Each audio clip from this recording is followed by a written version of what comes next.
Hey everyone, GameHounds podcast. How are you? Sorry, we are a bit later than we normally are. Actually, about 10 or 12 minutes late than we normally get on. We had Later than some, normal. yeah, later than normal. We had some chaos. Not chaos, but like we're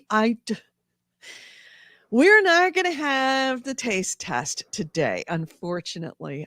There was, we had voted for choco rolls, the pineapple and chocolate monstrosities that we were going to try. And that didn't happen. It's not going to happen. And it's not for lack of trying. Like I said, The it doesn't mean it's not going to happen. It's just not going to Not happen going to happen today. this week. Yeah. Um, I was under the impression, according to both Uber Eats and DoorDash and Instacart, that these were readily available at supermarkets around us. And so I waited to send it, and because Nick was out of town, and I ordered them up. Was one batch for Nick, and of course, I didn't want to send just choco rolls with the Uber Eats delivery, so I added a bunch of random crap in there because I kept on saying, "Nick, what do you need? Do you need eggs? Do you need milk? What do you need?" And he's like, "Nothing." I'm See, like, "All you right." added like an oil spray, mini cucumbers, and cat treats, which it's just like at first I opened it up and I was like, did I get someone else's order? Is this a mistake? And especially when I took out all three things and there were no choco rolls, I was like, wait, I must have gotten someone else's order. No, no. And yeah, I ordered a bunch of stuff that I needed, like flour and eggs, and I should have gotten milk, but I didn't get milk. But anyway, I got a bunch of stuff for myself, and both Nick and I got the phone, got notifications after they were already in the store that there were no choco rolls, both in his store where he is and my store where I am. So we got ripped off. Not ripped off. Yeah, lied to. We got lied to. That's the problem with these grocery delivery places is that they'll say, "Oh yes, we have them in stock," and then you order it and you don't have it in stock, and then they substitute Yeah, something we that's we way more expensive. we do that a lot and we say no substitutes, but sometimes they do substitute. Other times, like we think the not QR code, the barcode got messed up, or something in the database got messed up because we would order wheat thins, and specifically like we'd order like different flavors of wheat thins, but specifically the like less salt version of wheat Mhm. thins. Instead of so we get like regular wheat thins and then chicken in a biscuit. Love chicken in a biscuits. I Love had never chicken in a heard biscuits. of chicken in a biscuit, Chicken in a biscuit. Oh my god, I will eat those all day and all night. but I was Those are like, amazing. Does anybody here not try chicken in a biscuit? it's okay. It's an They're okay. chicken flavored biscuits. They're It's an chicken flavored crackers. They're amazing. it's an okay cracker. It needs something to go on the side. It Oh needs yeah, sliced meat. It needs some cheese. It needs cheese. You something. put a little cheese on top. Oh no, I'll eat chicken in a biscuit like straight out of the box. But yes, it's better if you put a little cheese on Yeah. it. Little But jack so cheese. we got this Mm. chicken and biscuit, and I'm like, the fuck is this? What is this? Like, did you order this? No. It's like, okay. And so we did it again the other week, and again like box of normal wheat thins, chicken and a biscuit, and we're like, okay, there mu- there's no way like the person is going, oh, they don't have the less salt wheat thins, so I'm gonna get chicken and a biscuit. It's not a good I substitute. don't. Yeah, it's not a good substitute. So there must be something like with the barcode or something in the database behind the scenes that's mixing up these two items. So here's what you have to be aware of is that there is a scam going on with some of these Instacart Mm. drivers. Well, we don't use Instacart. We You use like Safeway's own internal system. System, yeah. Well, some of them they do a kind of a scam where they will say something is like you ordered XYZ crackers and XYZ crackers cost $1 a piece, right? Hmm. But then they'll say where that they'll substitute, they'll mark in their system they're out of XYZ crackers.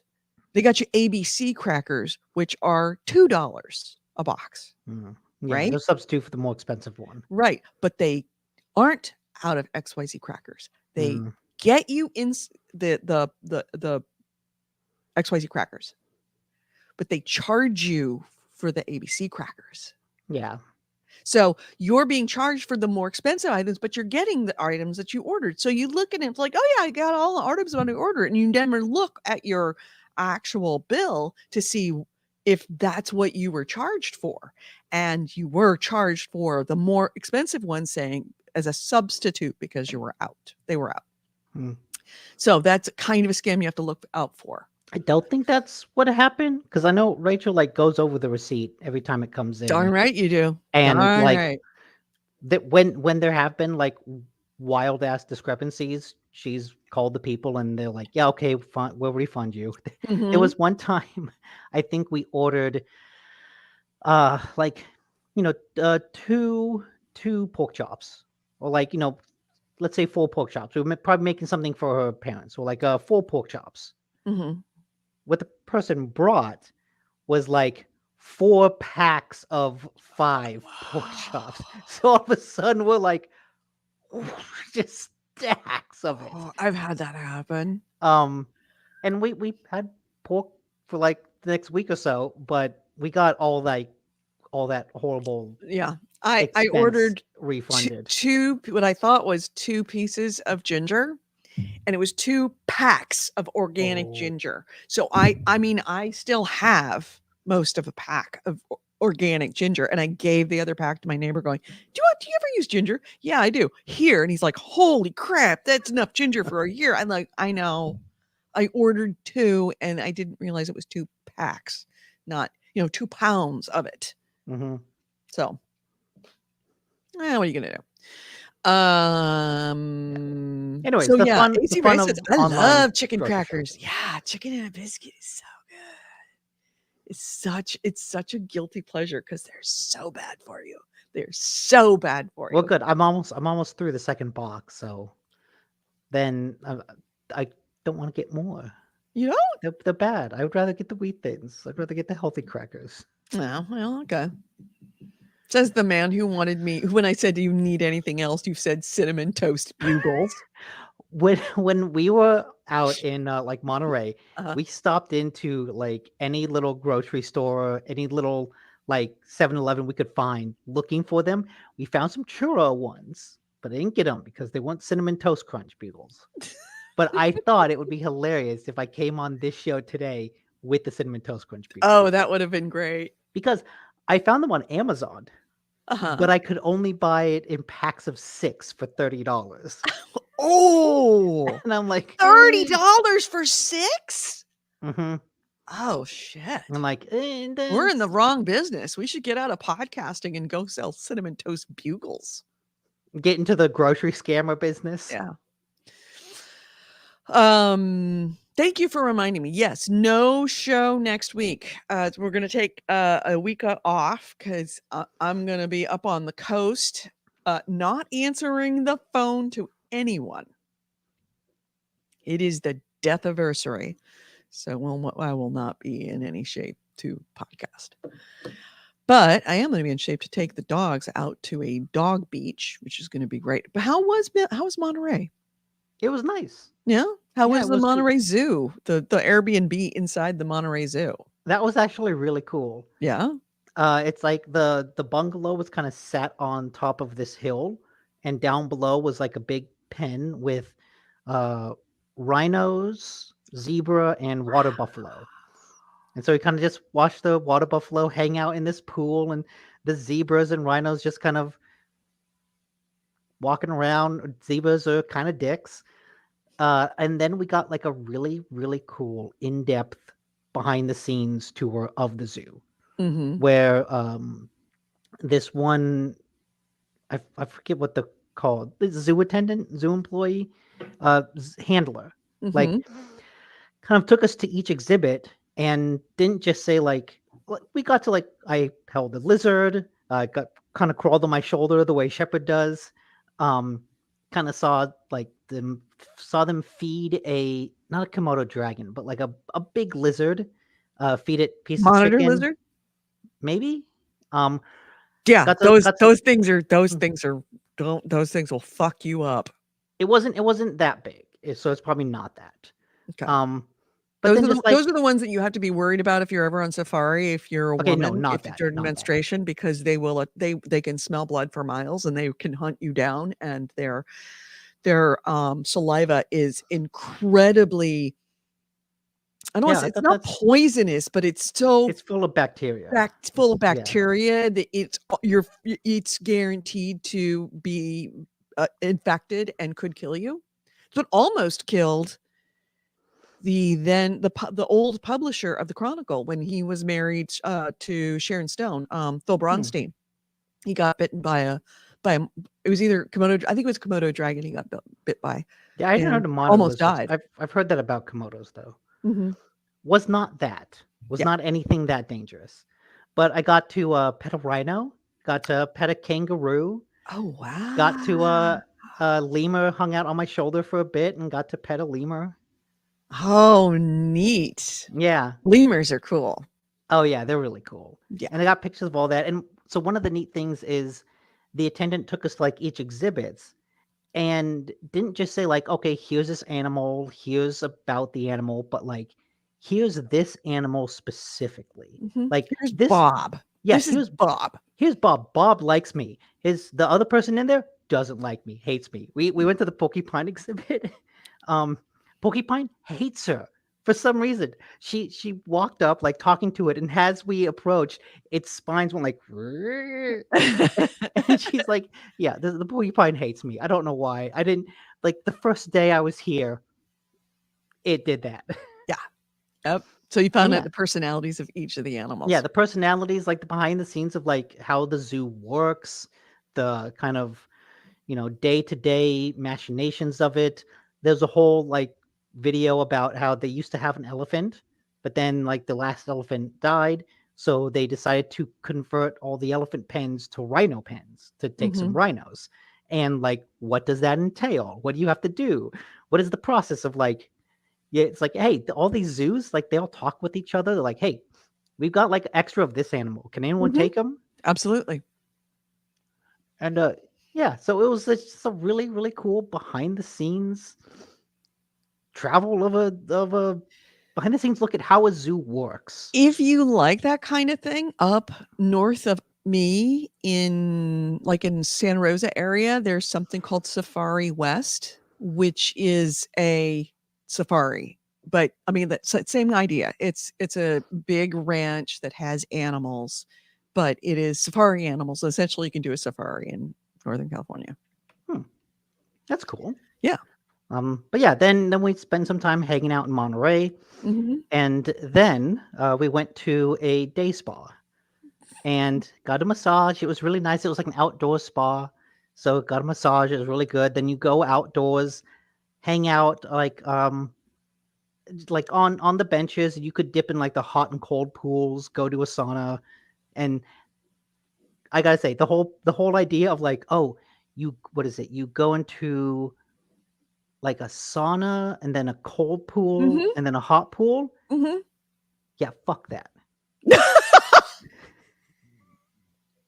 Why? I got in a sauna, get into a cold pool, and it's like, oh shit. Yes. This Yes, that's the whole point. That's a whole like, yeah. no, that sucks. That feeling sucks. So we kind of just went like, hey, we're gonna do the sauna and then get in the warm pool. And then get in the hot pool and then go back to the warm pool. Mm-mm, no. But sitting out in the sun, I foolishly didn't think to put on sunscreen.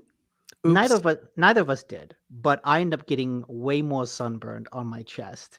Ugh. And thankfully, Shepard is no longer trying to climb up my shoulder Mhm. because my shoulders are horribly burned. So every time she tries to get up on this, like, ow, ow, God, no, please stop.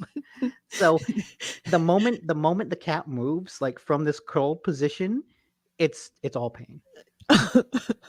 AC Wraith linked to an article called "You're Not a Polar Bear. The plunge into cold water comes with risk." Yeah, you can have a heart attack, but Thank you.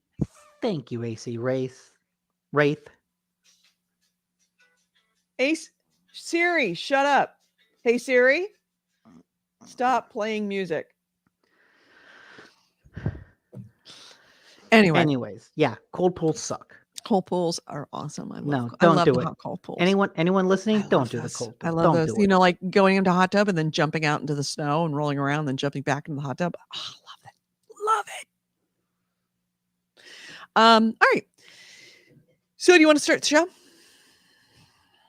All right. Let's start the show. Podcast discusses video games, modern culture, and technology, and these podcasters are big fat potty mouths. If you're younger than 18 or are easily offended, please stop this podcast now. Oh, and your mom says to take out the trash and do your homework.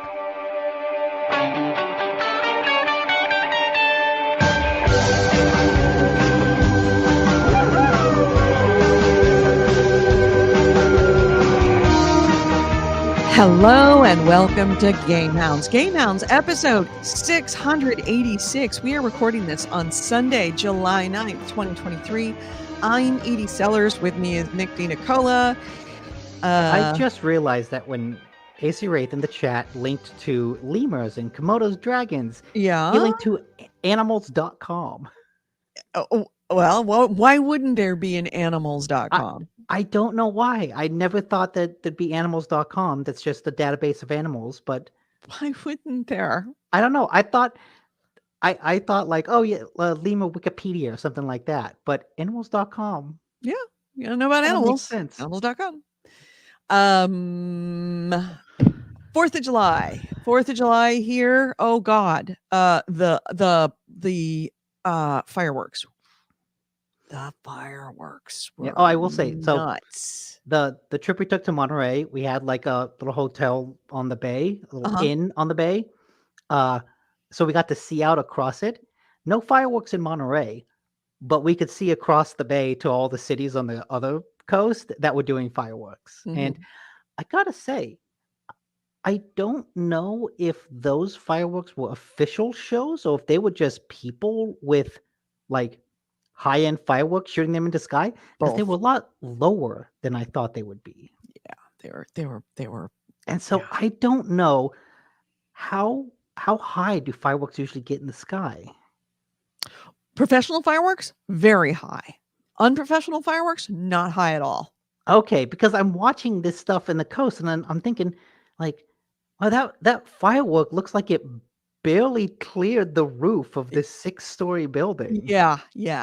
Those are unprofessional. Yeah, that makes sense. Because I kept if you want to see the best 4th of July that goes all freaking night, you come to my house. You come up to the top of the hill called Nichols Knob. You go up to the top of Nichols Knob and you park your like lawn chair, pull up your cooler of beer, and you just sit there all freaking night because the whole town is flat. The whole town is just everywhere. So yeah, it was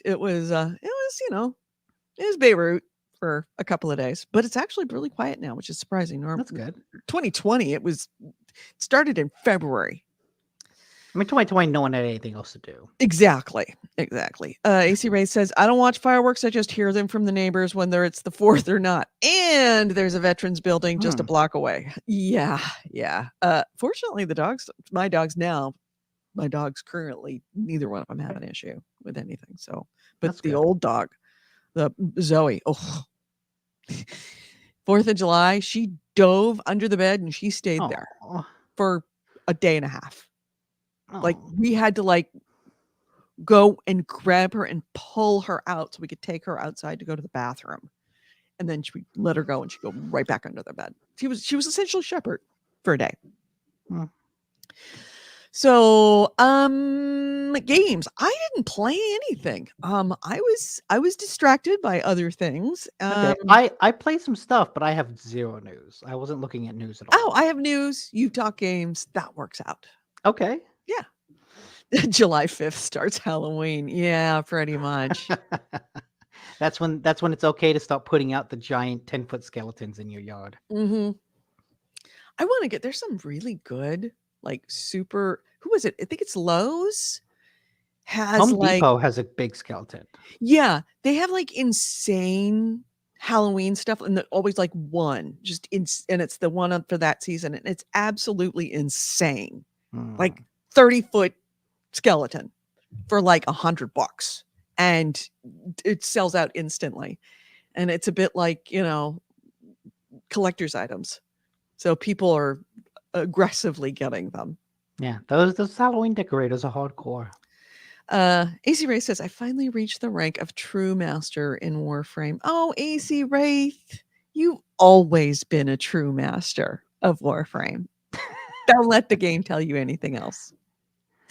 Like next are Nerd. legend. Next are legendary ranked for right now. I can buff people in relays once a day. Oh So that's wow, that's that's not even the nice. highest rank. Oh, True still. master is not the truest master. Mm-mm. So, what did you play then? Well, since I was on vacation, I was playing a lot of Switch, Mm-hmm. and I started playing Mario and Rabbids Sparks of Hope. Okay. This is the sequel to Mario and Rabbids Kingdom Battle that came out several years ago. Mm-hmm. Um, and I remember there was a news story a couple weeks ago, a week ago, about how maybe the CEO of Ubisoft was like, "Oh, we thought Nintendo said no, you should wait to put out the game because Sparks of Hope didn't really do that well sales wise. Kind Mm-hmm. of came out, got good reviews, but like didn't really sell all that much. I ended up picking it up for like half off on a sale. Mm-hmm. Um, and the guy from Ubisoft said, "Yeah, Nintendo told us that we should wait, but it's been 5 years since the last game, so we figured like that was long enough." Um, I don't think that's why the game didn't sell well. I think Oh, really? I think it didn't sell well because it's not a bad game. It's Just not a just very good game. it's just okay. Yeah. Um, they made a lot of changes from the first one, and a lot of those changes kind of work to expand the scope of the game Mm-hmm. that normally you would want to see in a sequel. Like normally that would be a good thing. But in this case, I think all the stuff they did to expand it didn't lessen the game. It's just it took focus away from the things the game actually did right. Mm-hmm. Or did not just did right, but did really, really well. So for context, the first Mario and Rabbids Kingdom Battle, was a turn-based game with Mario and Rabbid characters. Uh, but one of the cool innovations in that game that I thought made it is that each battle you had a turn limit. So you get into a battle, the point is to defeat all the enemies, but you have 3 turns to defeat all the enemies. And from the beginning, like this is a Mario game. It's not trying to be a super difficult, challenging turn-based game in the style of XCOM or even something really challenging like Triangle Strategy. Uh-huh. Like it's in a lot of ways a lighthearted kids Mario game that just happens to be turn-based. So I thought adding a turn limit was a really, really good way of uh like adding challenge for the turn-based veterans like me, Mm-hmm. right? Is because the challenge of each battle, the fights are no longer these battles for survival. They become puzzles of efficiency. Well, I'm trying to think, okay, there are 5 enemies. I have 3 characters. How can I kill those 10 enemies in 3 turns? Like, what is the most efficient use of my abilities and spacing and all this stuff to kill them? Mm-hmm. And like, that was really, really fun. It was really fun to work out those puzzles each time. They weren't difficult, like, the battles weren't hard, but that's because they weren't designed to be hard. They were designed more like puzzles than they were, you know, battles to the death. So, with that context, Sparks of Hope removes that turn limit. There is no turn limit to any of the fights. Each of the fights is just your kind of typical, hey, here are the enemies, defeat all the enemies in however many turns it takes. And that immediately loses a lot of the charm. Oh, is there still 5 enemies? How can you kill 10 anyways? I don't know if I must have mixed up the numbers, but yeah, so the turn limit is gone. And so right away, all the battles feel just a little less interesting because this is still a Mario Rabbids game. The battles, I even have the difficulty on like the highest. It's not a hard game because it's not supposed to be a hard game. It shouldn't be a hard game. In a lot of ways, it kind of feels like my first turn-based strategy game. Mm-hmm. Um, but without that turn limit, it's just, hey, here's a bunch of kind of easy turn-based battles. And the RPG aspect of it is really well done. I think the characters, uh, the way you can level them up is really, really interesting because they each have different abilities and different powers.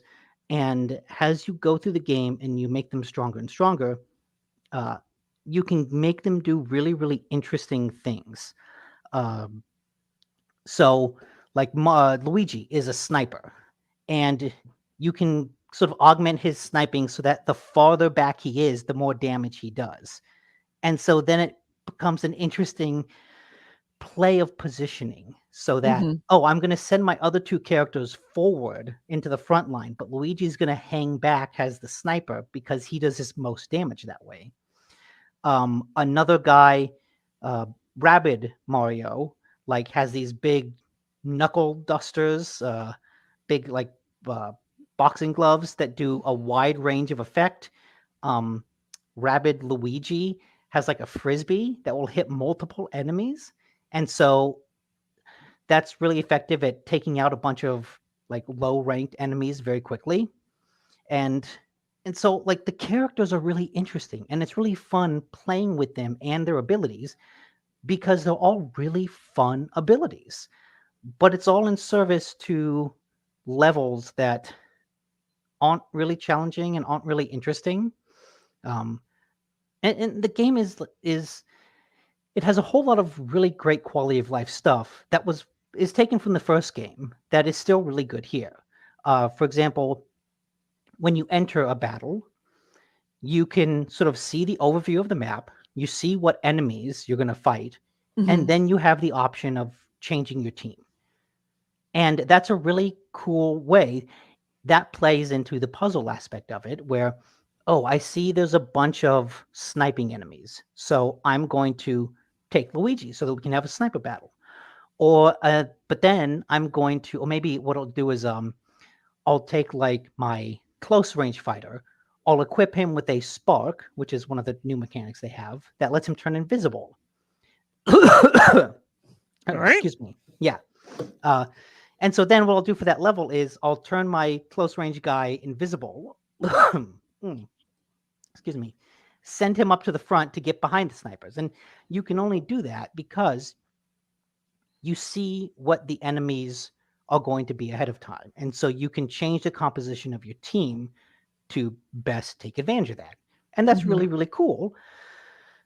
Except that, like, none of the battles are really hard enough to force you to really, like, min max that composition of your team. Mm-hmm. And so, again, it's like, oh, all this really cool, user friendly stuff that was great when it was more of a puzzle game. But when it becomes this uh, just kind of easy turn-based game, it's less interesting. It's less effective. And I feel that way about so many of the other things in this game. Uh, there's kind of this overworld. So the way the game works is there's like a big overworld that's kind of like a Mario level where it's filled with secrets, it's filled with enemies, and you explore this kind of open area, finding secrets. If you get into an enemy, then JRPG style, you get teleported to a battlefield where the actual fight will take place. Um, it's a cool idea because the first game the battles took place in the world, and so you just kind of you move from battlefield to battlefield. Whereas this Mhm. Sparks of Hope has an actual overworld filled with secrets, filled with characters. You know, like a sequel does, it kind of blew open the world to make it more interesting, more things to do. Unfortunately, this is not a Nintendo game; it's a Mhm. Ubisoft game. Oh. Uh, and so the movement around that world doesn't feel as good as it does in a Mario game because it's not a Mario game. And so you're I'm exploring these really interesting overworlds, but I'm doing it from the position. The camera is like tilted too far down. In, Mhm. in a Mario game, the camera's like pulled back and up high, so you like get a good view of the world around you. In this one, the camera's really low to the ground behind the characters. So as I'm looking around, like I was in the video like 5 minutes ago, they were in a snowy area. Mhm. I was playing through that snowy area, and there was like this one level. Because if you look at the map, you can kind of see icons that say, "Oh, this is where one of the major fights is. This is where one of the story fights is." And I saw that, and I couldn't figure out how to get there. And so I'm like going up the mountain, going down the mountain. I can see that level, like the black goo that represents the enemy, on a ledge, and I can get under that ledge and look up. I can get above that ledge and look down. And so I'm like spinning the camera, trying to figure out, like, okay, I can see that enemy. I can see who I'm supposed to fight, but I can't figure out how to get there. And it was just a really awkward feeling of like trying to use the camera to look around, but not being able to. And Mhm. that feeling kind of permeates the whole sense of exploration, where the camera isn't set up to give you a very good uh, overview of this world. And like the movement doesn't feel as good. You're not jumping around. And so, yes, they went to all this trouble to blow open the exploration, but and the world itself is good, but the act of moving around it is kind of more frustrating than fun. And that kind of sucks. Yeah. It's a I'm guess I'm not entirely surprised simply because it is an Ubisoft game. I have a feeling that if this had been a Nintendo game, it would have felt very different. Yeah, and like, look, we can talk all the shit at Ubisoft we want. That first game was really, really good. Yeah. That first game was such an impressive breath of fresh air in terms of turn-based games. Like it felt like a genuine new approach to the genre because, like I said, it wasn't about battles for survival. It turned these things into puzzles of efficiency, and that was such a cool way to approach it. And like Right. I beat that game. I did everything you could in that game because it was so much fun to play. And this one, everything that I think made Kingdom Battle so unique, they took it out in Sparks of Hope and replaced it with stuff that kind of makes it more generic. They Mm. replaced it with stuff that makes it a bigger game, Mhm. but a more generic bigger game. Right. And that makes, I guess, I don't want to say sense, but it does not surprise me just simply because that's what, that's what widget salesmen do. Is they're like, "Oh, well, this is how everybody else does it, so we should play this." It's like, "Yeah, but you're now lost what made your game absolutely unique, you know?" Yeah. And so That's a it's shame. yeah, it's a shame. I The characters are still really interesting. Their abilities are really clever and fun. And I don't know. Next time I go on vacation, I've got it downloaded on the Switch. I'll keep it and maybe play it there to kill some time. But yeah, I'm probably not going to play it after this. In fact, the moment we got home, I started playing Final Fantasy 16 again Yeah. because Yeah. that game continues to be like really, really good. Yeah, in fact, yeah, I know I didn't do it last time, but, if you want to after this show, I will go live with Crusader Kings, the Game of Thrones edition, and Mm, play it over, start it all over, and instead of it being, like, completely, blown out the very first time, to see what we can get into. It's okay, it's that would be it's cool. it is just well, you'll see tonight. That's what I kinda wanted to get with you the other night, was to have you look at the map and take a look, but you couldn't, you were busy.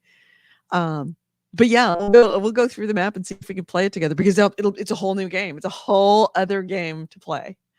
So, we'll do that afterwards tonight if you want to. Cromwell says Uber Eats and Grubhub don't work for you. Is it because where you live, or that you have some other reason why they don't work for you? Because I mean, we're in the Bay Area. We're at the home of Uber Eats and Grubhub. All that stuff started here. Hell, we had what was the name of that first grocery company? And I actually have boxes from them, because I was one of the last people that ever ordered from them, and they dropped off, and then they never picked it up because they went out of business. I have to Not look that up. Instacart. No. This is years ago. This is decades ago. This was probably 20 years ago. Let's see. First grocery delivery company web. It was called, not Crate and Barrel, Webvan. I still have Webvan boxes. I really should Oh sell them if I man, could sell those. that I don't remember Webvan, but I feel like you've taken a little drill and just dug into some buried memory. Yep. Oh, that's so weird. Yep. They, with Webvan, they had their own like crates, their Webvan crates. They were really a cool design. Yeah, And didn't so they have all of your stuff would come in a Webvan crates, and then you'd take everything out, and then the next time you'd order, they would pick up the old crates and bring new ones. So, did they have their own delivery service? oh yeah, they were all their own delivery service. It was Yeah, all that's their own right. they were Instacart before Instacart was Instacart. Hmm. But it was their own. They were on their own grocery store, essentially, that was delivery only, as opposed to what Instacart is they take like supermarket stuff, and you can buy from specific supermarkets. So they take out all of the like actually buying, like merchandise. They're just the delivery. So Evan was the whole 9 yards. And so the I ordered, and they went out of business before I did the next order. So I actually have some Webvan crates, not the big ones, but the little ones. They're great. They've held up really well for years. Hmm. So anyway, anything else that you played when you were out? That's it. Okay. Yeah, Well then. now that I'm back home, Yeah. deep into Final Fantasy, I will say, Final Fantasy continues to be a really good action game. Maybe Mhm. not the best RPG, Mhm. except that the abilities you get as you get through the game, they keep finding ways to make the combat interesting in Right. that I wasn't expecting. So one of the ways that the ability system works is you get this elemental, and the elemental has 3 slots. One of those slots is a permanent ability that's associated with the element. So for fire, it's kind of a teleport. For wind, it's this grab move, things like that. The other 2 slots are you can change in and out. And with the elemental, you eventually unlock up to 4 abilities. So you have 4 abilities to choose from for these 2 slots. One of the things you do as you rank up the abilities is you get to slot them into different elements. So, for example, there's this wind ability that helps stagger an opponent, and it's like a bunch of claw attacks, and it's kind of a necessary move to Mhm. fighting big bosses because you want to stagger those bosses. The rest of the wind attacks, I don't really use that much. I don't find them super good. So as I play and I level up that ability, when I master that ability, I get the chance. Quit it. I level it up to the point where I can then slot it into other elements. So now I can take my fire element and go, well, now I don't need to take up a slot with the wind guys because that claw attack is the only wind attack I really need. So now I'm gonna take all the wind stuff out, swap in a different element, but I still get to keep that stagger attack because I can put that with my other guys. Right. And it's kind of hard to wrap your head around just explaining it, but once you get into it and once you kind of realize the things you can set up basically combos and chains within an element. You get one move, like where someone jumps up with the wind, and Mhm. then a stone attack that slams down again. And so instead of always having to jump and then do the stone attack, you can make it part of this combo chain. And so, like, you can mix and match these abilities in really, really clever ways to really like take advantage of playing one of them off each other in these really cool ways. So yeah, the combat system continues to be really, really fun. And the story, I think, continues to be really, really good. Um, when I think back on how it all began, there's a really, really cool progression of Clive specifically going from this like super sullen, suicidal slave into like a much more confident leader. And the way the story progresses, you know, I mentioned in this game, there are dominants, and these dominants are magic users that have the ability to transform into the giant kaiju summons. This is stuff like Ifrit, Odin, Bahamut. They transform into them and have giant kaiju battles. Um, the way you encounter the different dominants throughout the game is really interesting because you kind of focus on one who becomes your nemesis for a series of story missions. And then you have like a climactic fight with them. And then you kind of go and like become a nemesis of a different dominant. And so you kind of work through these dominants. Mhm. Uh, but it works really well because what that represents is Clive and his kind of merry band of revolutionaries becoming a bigger and bigger deal in this world. Right. And so you go from, oh, there's this dominant that's kind of just a soldier on a secret mission to, oh, now you're fighting a dominant who's like a major political player in this nation.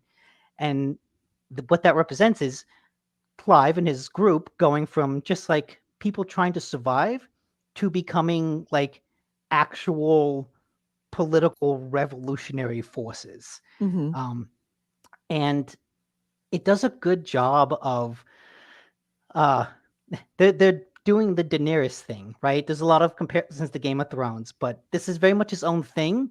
But basically, you're becoming the Daenerys group of like, no, we're gonna break the chain, we're gonna break the cycle, and you end up doing that in really, really interesting ways. Of like, no, man, So we're there's no gonna getting married to Dothrakis? no get made of Dothrakis, but there is like, yo, we're gonna completely tear down the existing power structure of this world. Fuck them all. Mhm. And that's a really, really compelling story because uh you've got at the point where I am, it the game admittedly does kind of a poor job explaining the politics of its world, Mhm. especially early on. Later on, too later, there's a character that comes into your hideaway who's basically like, hey, I'm going to explain the history of this to you. And it goes to a map of the continent and it highlights this nation and Mhm. this nation, and they fought, and this happened, and this happened. It's like that would have been really useful to know like 8 hours ago. Yeah, yeah. But I know it now, and that helps. And what's cool about the story is you can kind of see, oh yeah, the world is on like the cusp of this change, right? There's this blight happening. that's spreading, that's kind of sucking magic from the world. And so you have these nations going to war basically over magic, being like, hey, we have these giant crystals that allow us to do magic. I want your crystal. And so these nations are kind of going to war over that. While at the same time, Clive and his group are like, no, man, we're going to completely tear down everything that you know.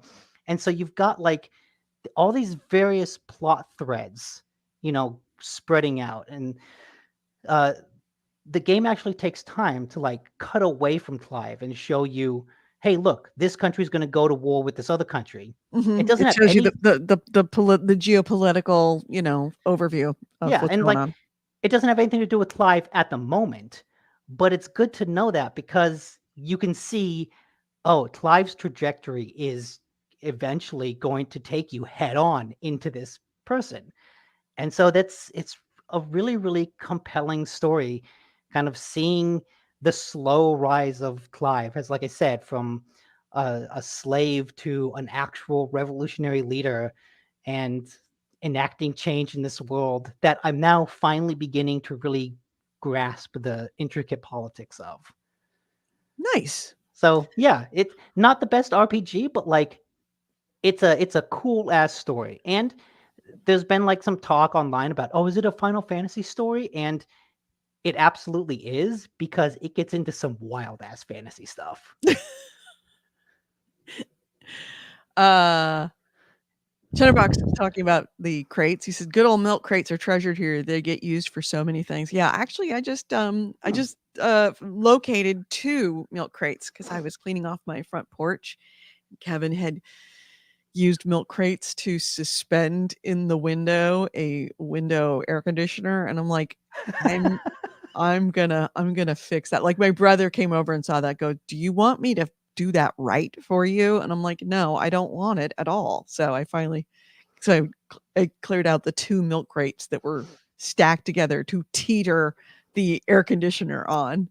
Hey, when you've got a system that works, you've got a system that works. It was such a Kevin special. It really was. If it ain't broke, don't fix it. That's the thing. It was broke. It was broke. It was broke from the beginning. It just fix it, because it was, if it's not completely broken, don't Yeah. fix it. If it's If it's working barely, don't fix it quite yet. Only fix it when it is completely broken. So, you want to talk about news? Sure, yes, we can talk about news. I don't have any, but I know, but I do. So I'm good. making up for it. So let's hit the news. This is GameHounds News, the news, views, and commentary of the week in gaming with Gamer Edie and Nick Nicola. And our first item is, well, so much to talk about. Actually, it's not that much to talk about. It's a very slow news week. Let's see what's above the fold.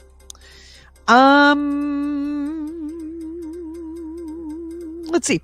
Yeah, here's an above the fold one. And this is something that hasn't. I think I actually got rid of it.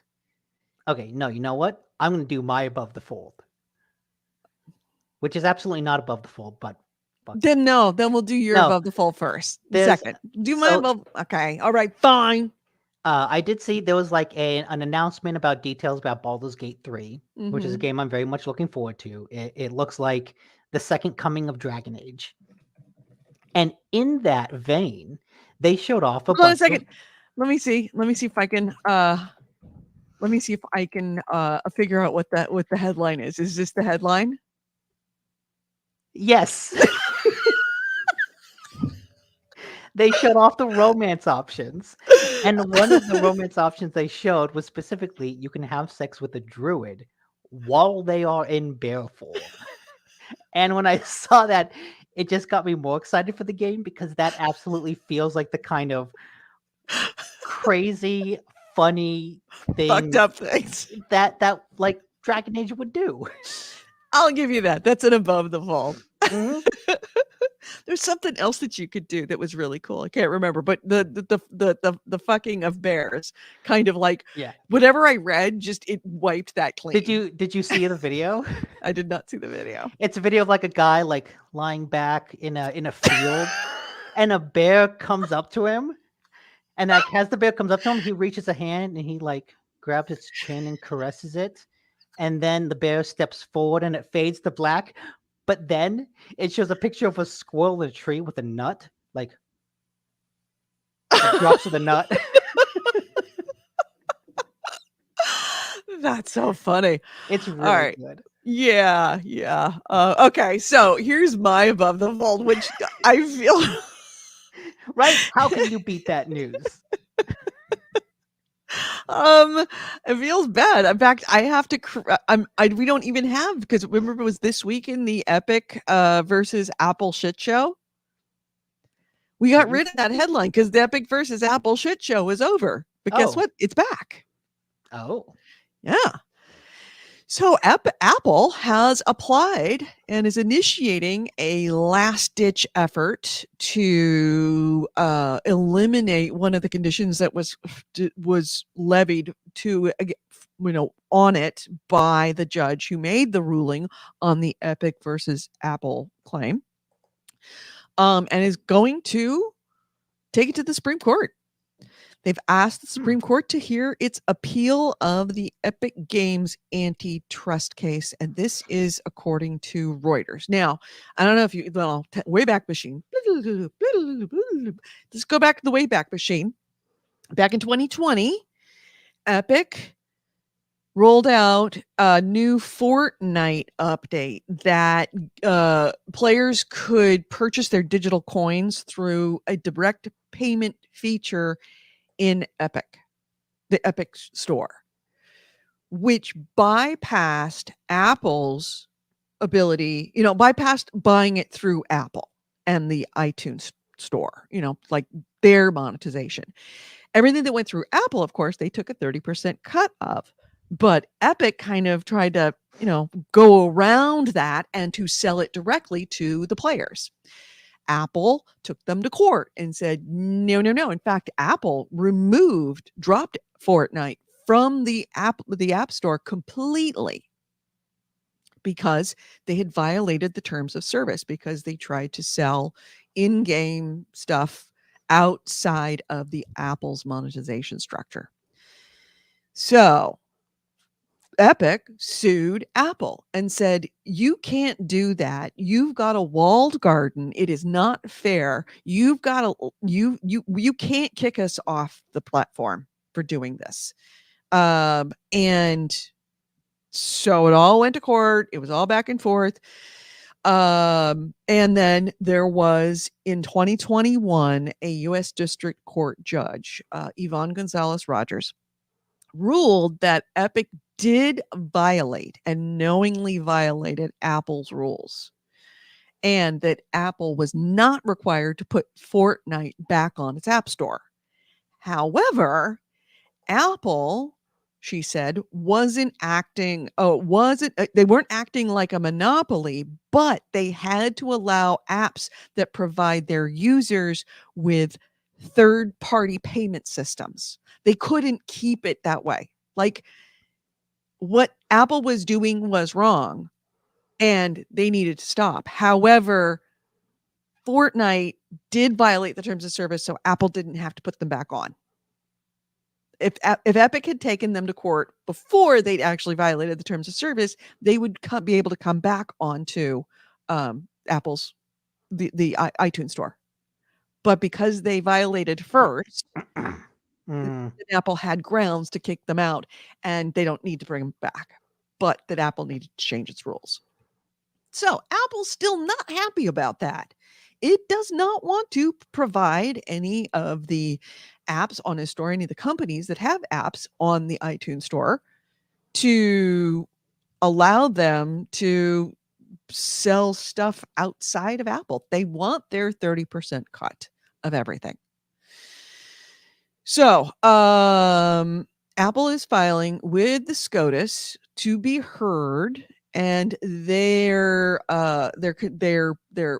claim is that the district court, the ruling that was made against them, extends beyond Epic Games and exceeds the district court's authority under Article 3, which limits the federal court jurisdiction to actual cases and controversies.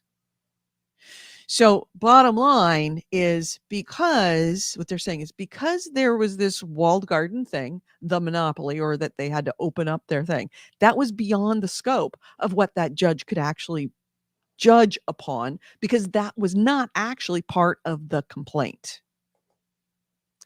Part of the complaint, what the whole court case was about, was did Epic violate the terms of service? And according to the judge, yes.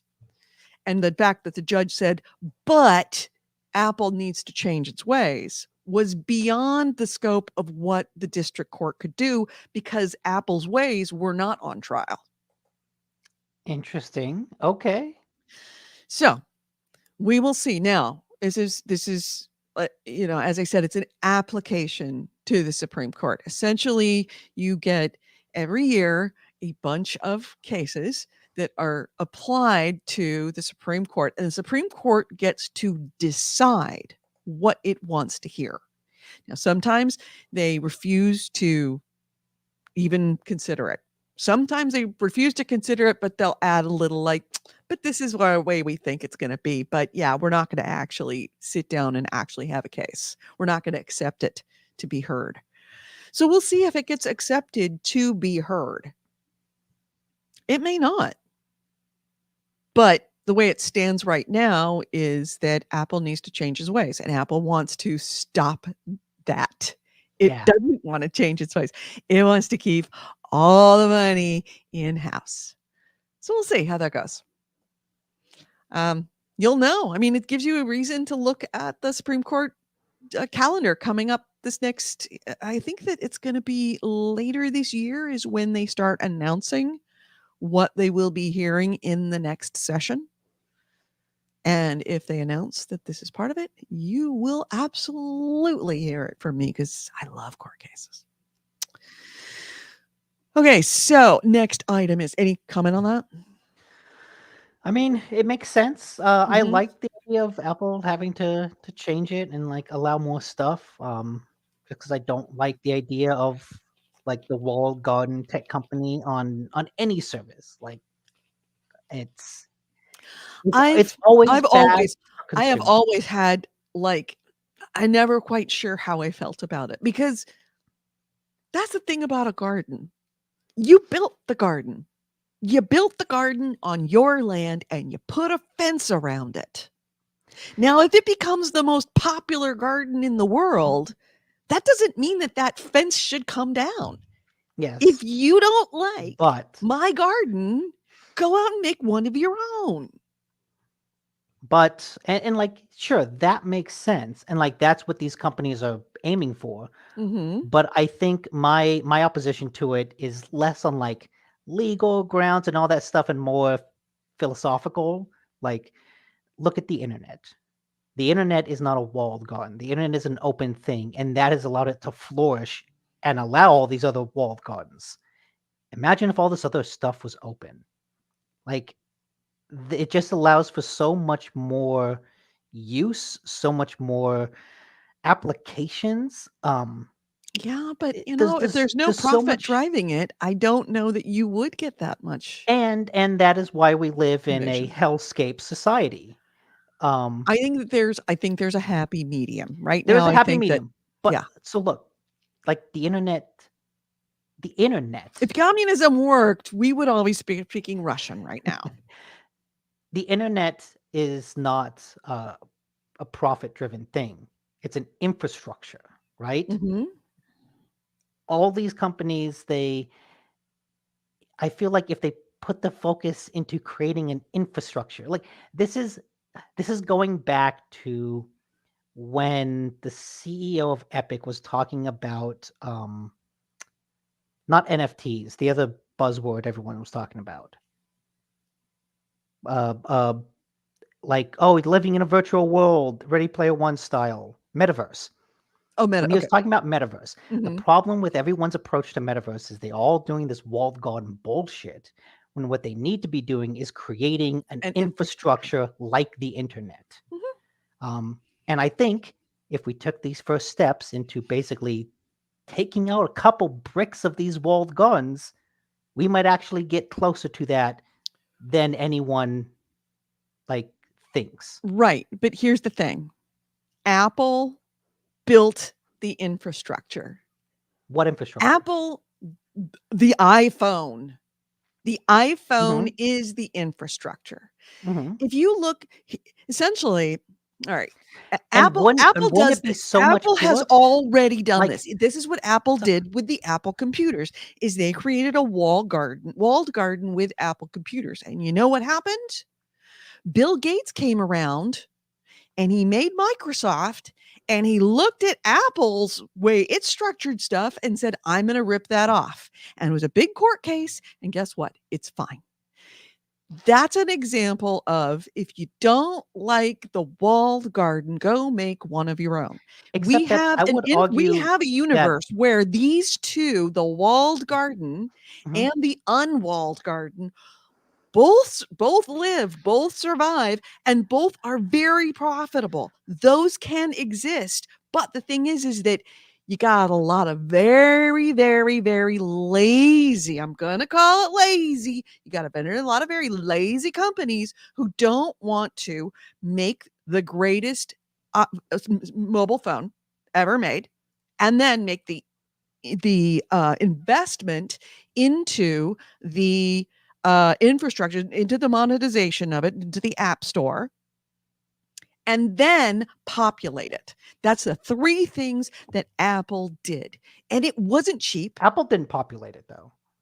Apple Apple didn't populate it. Apple They populated it by paying developers. but At the those at the developers beginning, but those they paid developers developers also very came. well. But those developers also came on their own. The iPhone, iOS is the biggest gaming platform on the planet, and Apple did nothing to encourage that. Apple, I think no, no, no, no, no, no. from the Apple beginning, provided the Apple Apple made the phones, they made Apple the made the phone, technology, but in Apple terms made the of store.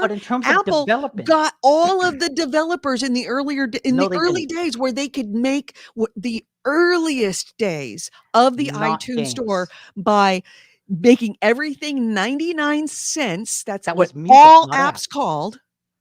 Huh? That was music, not apps. That was apps.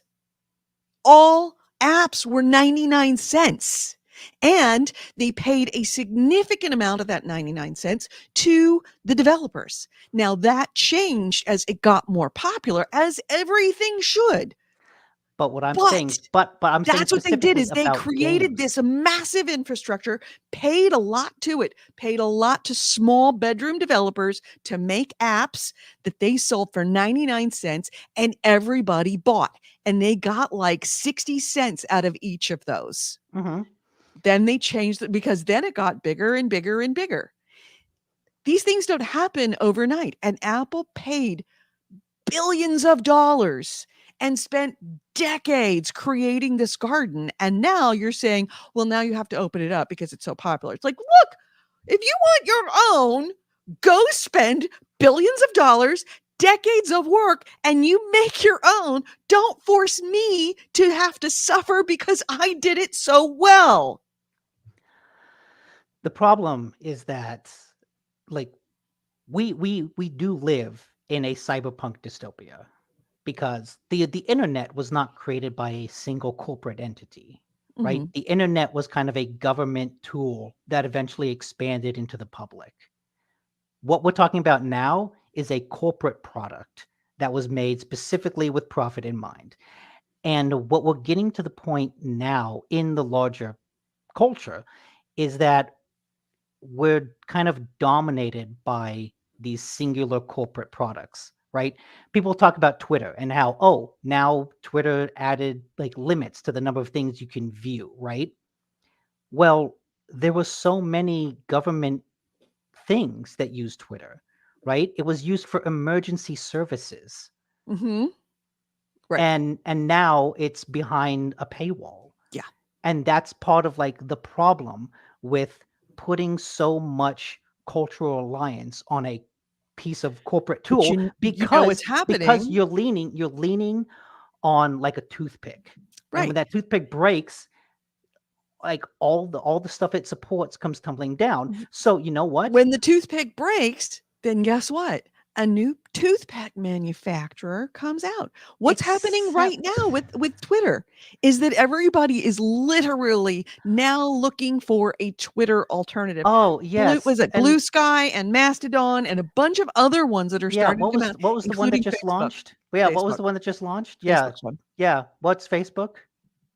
Another one of them. But Yeah, so I so don't we just blame them. moved. We just Yes. so we moved from one toothpick to another. Hey, listen, if there was a better one that was not Facebook, you can bet your bottom dollar people would be moving over there. This is the quote Except I unquote don't think that's true. I don't opportunities think that's true at that all. capitalism does present.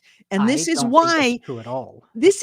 I mean, I know capitalism, it's we live in a capitalist dystopia, absolutely true. But we're at a point. These are the moments like Twitter fucking up, that it gives you the opportunity, the moment, that window where a great idea can come forward and take over. That's what Facebook did to cause Twitter.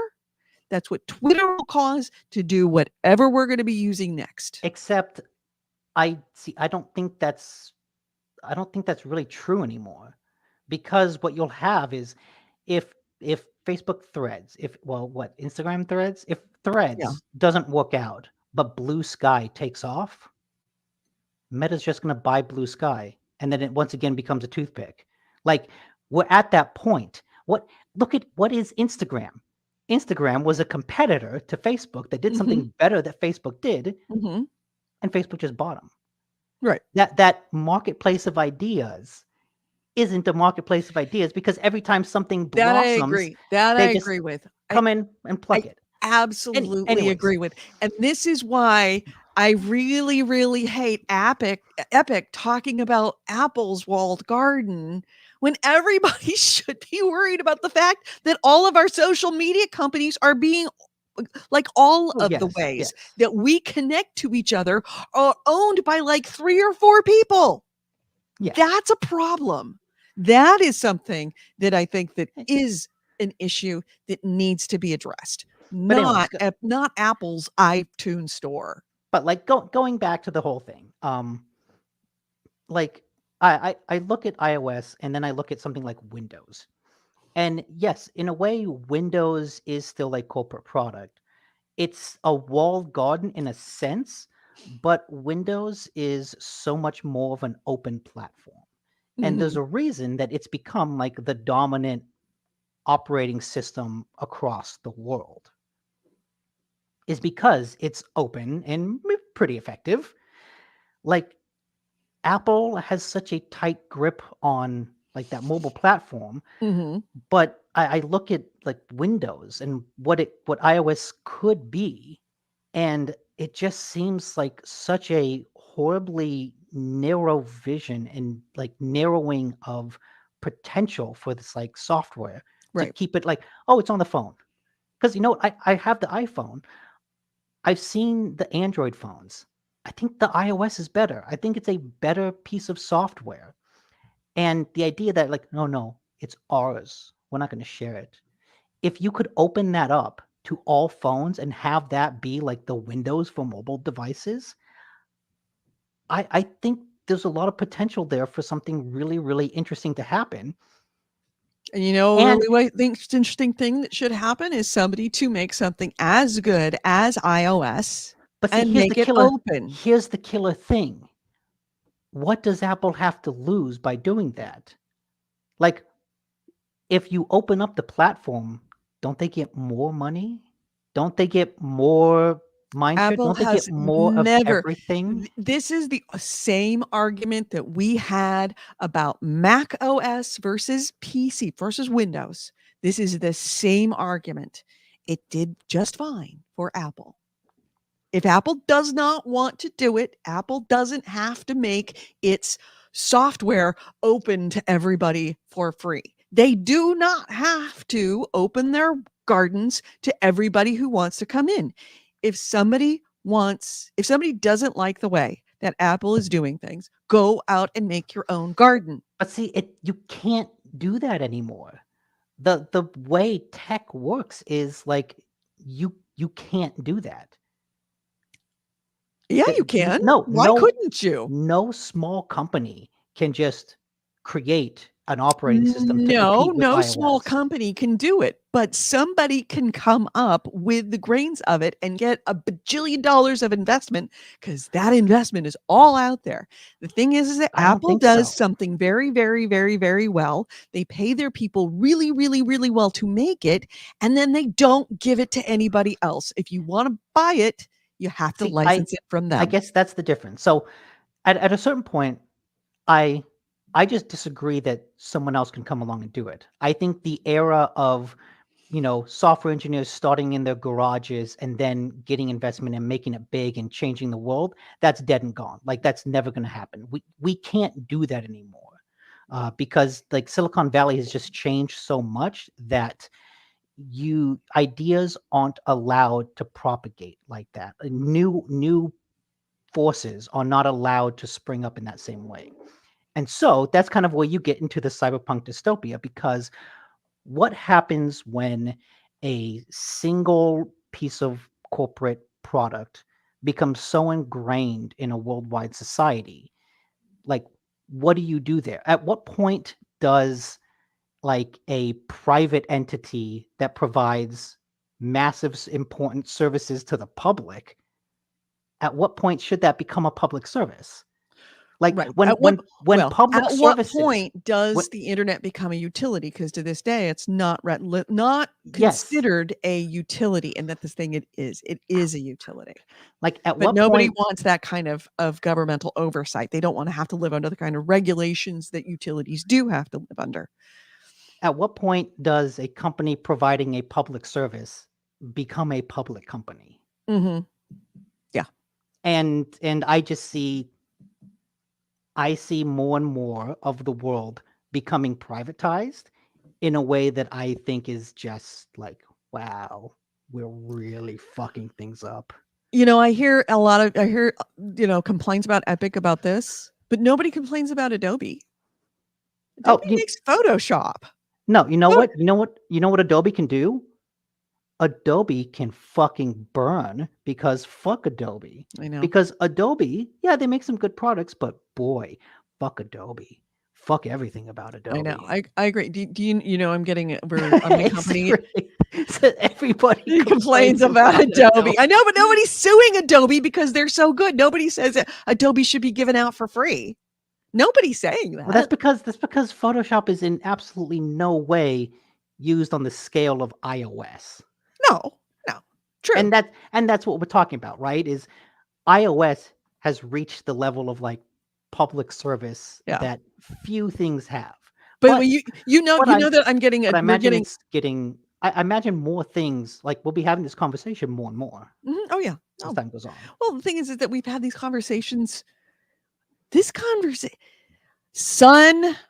Sonny, we've been having these conversations about phones, not mobile phones, telephones, the ones you had on your wall with a wire on it that you had to stand in the kitchen and talk to your boyfriend. Yes, that's the whole telecom breakup. It used to be all one company, Ma Bell. And Ma Bell had to get broken up. This is a conversation that has been had. Railroads, they've been having this conversation since railroads began. And the problem since is that banking was started. And the problem is that we're no longer breaking them up. Right. And we'll break them up, and then the pendulum will swing the other way. This is not a new conversation. I don't see that happening. This is what capitalism is. You don't see it happening because you haven't lived through it a couple of times. You haven't lived through it a couple of times. If at any point in my lifetime the government says we're going to break up a major tech company, I would be shocked. I would be, because it will happen. It'll happen. It may not happen in my lifetime. It might happen in your lifetime, but it's going to happen. These things are going to get broken up. These will get broken up. If if it doesn't There's if it doesn't always going to be. happen if it doesn't happen in your lifetime, that's more time for the tech companies to consolidate political power to prevent it from happening. They said that about the same thing about the robber barons and of the turn of the century. I suppose. I guess. It took like Look, 100 years. It took like, if it's 60 or 70 years for those to get broken up, but they did. They did. okay. The So we Vanderbilts just and the Carnegies and the Roosevelts and all of them. They all eventually got broken up. But it's going to take a couple of generations for that to happen. We've reached that point where of critical mass on that. I would say I within think so at too. least 2 generations, this is going to happen. I look forward to it happening. I look forward to the day when the billionaires get guillotined French Revolution style. Hey, Chia Hippo! Wow! There's a name and a face I haven't seen in forever. It happened with the telephone. That's what I was saying. Ma Bell happened with the telephone companies. Yeah, see, I feel like there's so much more pro corporate sensibility in government now than there was back then. Mm-hmm. Apple is a contender box. Apple is a closed network. How would telephone survive if everybody had their own networks that didn't talk to each other? That's the thing. Is that they're all just going to get broken up into separate entities that all work together. That's why we have Pacific Bell instead of what used to just be Bell Telephone. That's where Comcast came from. It started as a part of Bell. My spelling is shite. My spelling is Yeah. my spelling. Your spelling is shite. Anyways, I guess that The breakup of the Bell system. There you go. Go read that Wikipedia and just change out any name. And by the way, Adobe, my company's been in an Adobe audit, right? No. We're a visual. Oh yeah. Oh yeah.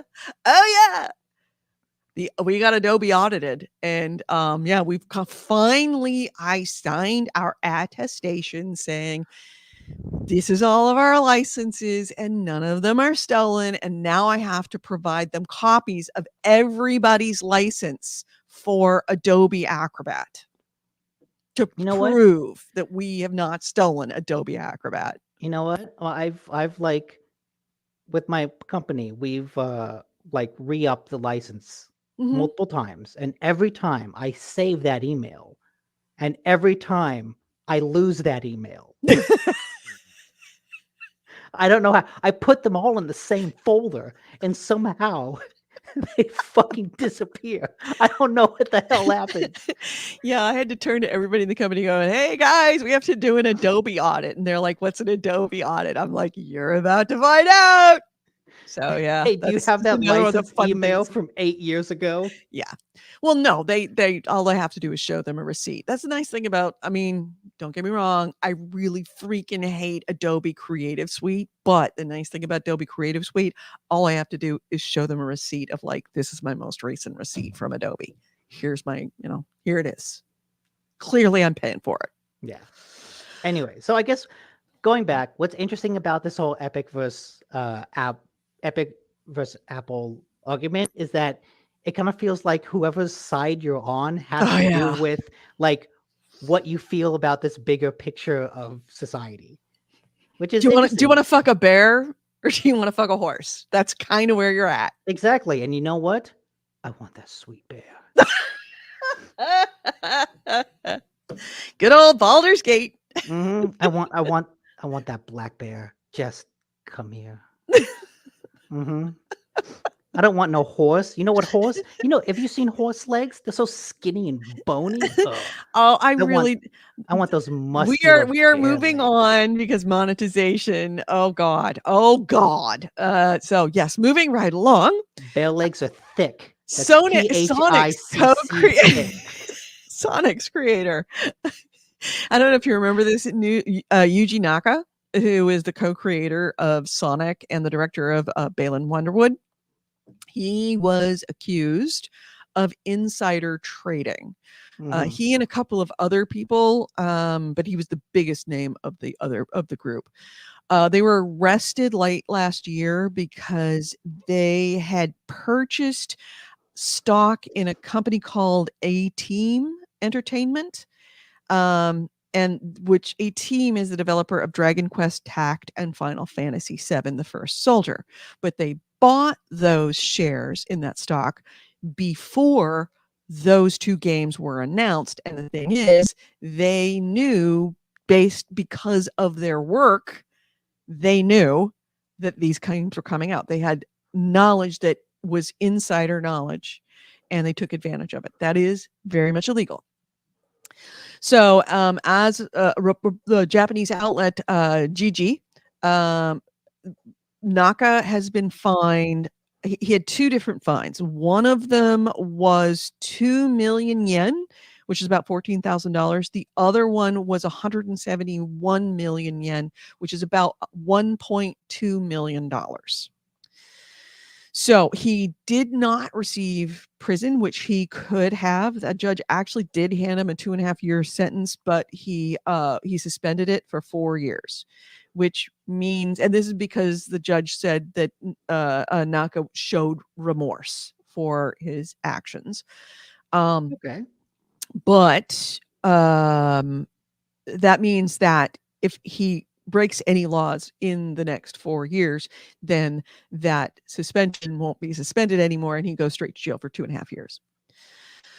So, so yeah, that story is over, and don't remember, kids, don't insider trade. If you know this information about a public company through your work and it's not publicly available, you can't trade stock on it. Period. And yes, they will catch you.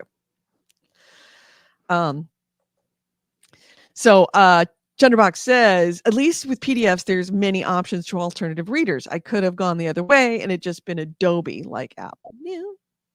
Somebody is going to create some other reader. There's anyway. Moving right along, that's a rabbit hole of an argument that we could go around with for the next 4 hours. And I am not a defender of the capitalist dystopia. I am not. I agree.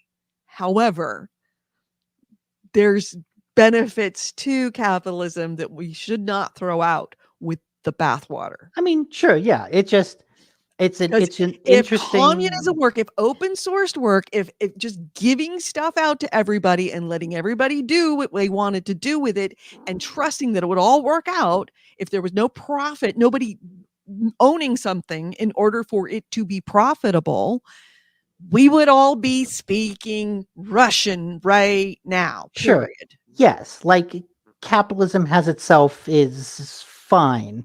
I think what we're seeing It's now better than the is alternatives. I think what we're seeing now is the kind of disasters that occur when it's allowed to kind of flourish without any checks and balances and regulations for And it'll several happen. decades. Pendulum swings. The pendulum has swung this direction. It'll swing that direction. It will. It will. Like I said, probably not in my lifetime, but probably in yours. I'm more Maybe in pessimistic. yours. You'll be my age or older when that happens, but it'll happen. And at that point, I'm just like, yeah, burn it all down. If it's going to take You're that gonna long, full Final Fantasy 16 on it. Oh yeah, we're gonna break the wheel. I'm gonna change my name. I'm gonna change my name to Clive Daenerys. Clive Targaryen. Yeah. Oh yeah, that's it. Clive Targaryen. I'm gonna break all the wheels. I'm just gonna go around slashing tires. And then I'm gonna bring in a dragon and burn it to the ground. Mm-hmm. All right. So moving right along. Anyway, Speaking of people going to jail when they should. Yeah. Oh, I had another like Sega story, like a good Sega story. All right. For somebody who didn't have any news, you're bringing an awful lot of news. I'm just looking at headlines now. You don't have to. I've got news. But Sega is reportedly cooling on its interest in blockchains. One of Bloomberg reports that the co-chief operator Suji Utsuma told Bloomberg, "The action in play to earn games is boring. What's the point if games are no fun?" Mm-hmm. And it's like, Really? thank you. Yeah. Finally. Yeah. I think the age of NFTs is over. Which is funny because before I went on vacation, I think Ezio Helsing put a link in the Discord that was like Ubisoft launching an NFT focused game. And like that news broke around the same time that the Sega one of like, yeah, these games aren't fun. And I just thought that was such a perfect like comparison point of the two Mhm. companies. Um, s speaking of which, did you hear that a Bored Ape Club NFT that was owned by Justin Bieber, that he paid $1.6 million for, Mm-hmm. is now estimated to be valued at $60,000. Yeah, I mean, I mean, the thing is that makes me happy because those people can afford it. I feel bad for the people that actually lost their shirts on it. yeah. Like, don't feel However, bad for you Bieber. were warned. You were warned. Everybody told you this was a bad idea, and you did it anyway. We can fix ignorant. We cannot fix stupid. And you can't plead ignorance. Everybody was screaming at you that this is gonna it's doomed and you're gonna lose money. So yeah. All right. So my next item is, okay, speaking of people going to jail who deserve to go to jail, or at least, getting in trouble. And also speaking of Ubisoft. A guy who swatted the Ubisoft offices in the Montreal offices in 2020. I remember this specifically because I was actually on Twitter at that time, and it was like all popping off like, hey, what's going on? What's going on? And I was the first person to go, this sounds like a SWAT. And like absolutely turned into it. And I think it's actually the most popular tweet I ever put out was that this has the smell of a fake hostage situation. Somebody called in, and it was like 4 hours later, they were like, yeah. So, I mean, I had a lot of people give me a thumbs up on that one. But yes, the guy that did that, I didn't even know that he was caught. But he called in the fake emergency. He was sentenced this week to 3 years of community service. That's it? Not enough. No. Yeah, that's all he was yeah. Yeah. Jesus. Like, it's not actual prison time? There's no prison time. No prison time. This is according to the Montreal Gazette. So his name was, I practiced this name over and over and over again, and now I've forgotten how to say it. Uaihune. Yanni Uaihune, who's 22. He was handed this the sentence on Monday in Paris. And so they said that he called in the hoax, or police say this, that he called in the hoax because he was angry because he had his account banned from several times from Rainbow Six Siege. And in response to the call, of course, I mean, I was watching it live on Montreal News the whole day when that was going down. They closed off the streets. They had officers surrounding the building. They sent up the employees up to the roof. They were talking about possibly having to airlift people off the roof depending on what was going on downstairs. But yeah, there was no threat found. Oeahune allegedly called from his parents' house using Russian servers to mask his identity, or not, as the case may be. So after being charged, according to La Presse, the newspaper, Ueahune pleaded for Ubisoft to unban his account. So after he was caught and charged, Ueahune said, "Can you say that I am kindly asking for Ubisoft team to unban my account, please?" Like, is that after he specifically was fingered for it? After he was arrested and charged, He asked Ubisoft to unban his account, please. He says, I've put over $1,500 in cosmetic enhancements in my profile. Read the room, dude. Read the room. You have more serious things to be concerned about than $1,500 of cosmetics on your Rainbow Six Siege profile. I think the fact that that's what he was concerned about says a lot about him, and does. also that, hey, this 3 years of community service ain't gonna do shit. Mm-hmm. He's So, just gonna spend more money in Rainbow Six Siege, and he's just gonna swat someone new, or it's gonna be a different game. Well, that's not the only thing he was sentenced with. So, by the way, these charges also included a DDoS attack against a French government office for making threats against Minecraft developers. Oh no, he made threats against Minecraft developers. So he's a nutcase. And it still just got community service. He is Delulu. Yes, he did get community service, but he is also required to compensate victims. So he's got some money involved, some restitution, and to undergo treatment for mental health problems and either work or undergo training in addition to community service. So he's got to get some help. They're I guess that's better than just community service. Yeah, it's not just like he's going to be, picking up garbage on the side of the road and then re-swatting somebody new, but yeah. Play stupid games and win not so bad prizes. Court-ordered psychiatrist. That's about what you get. Yay capitalism. Now, let's see. Something that might make you feel good. All right. Let's see. Oh. ID and Xbox Demo Fest is going on, and I want to point out one game you very much might want to demo. Now, this was a game that I believe I played it on PC. I'm pretty sure I played it on PC.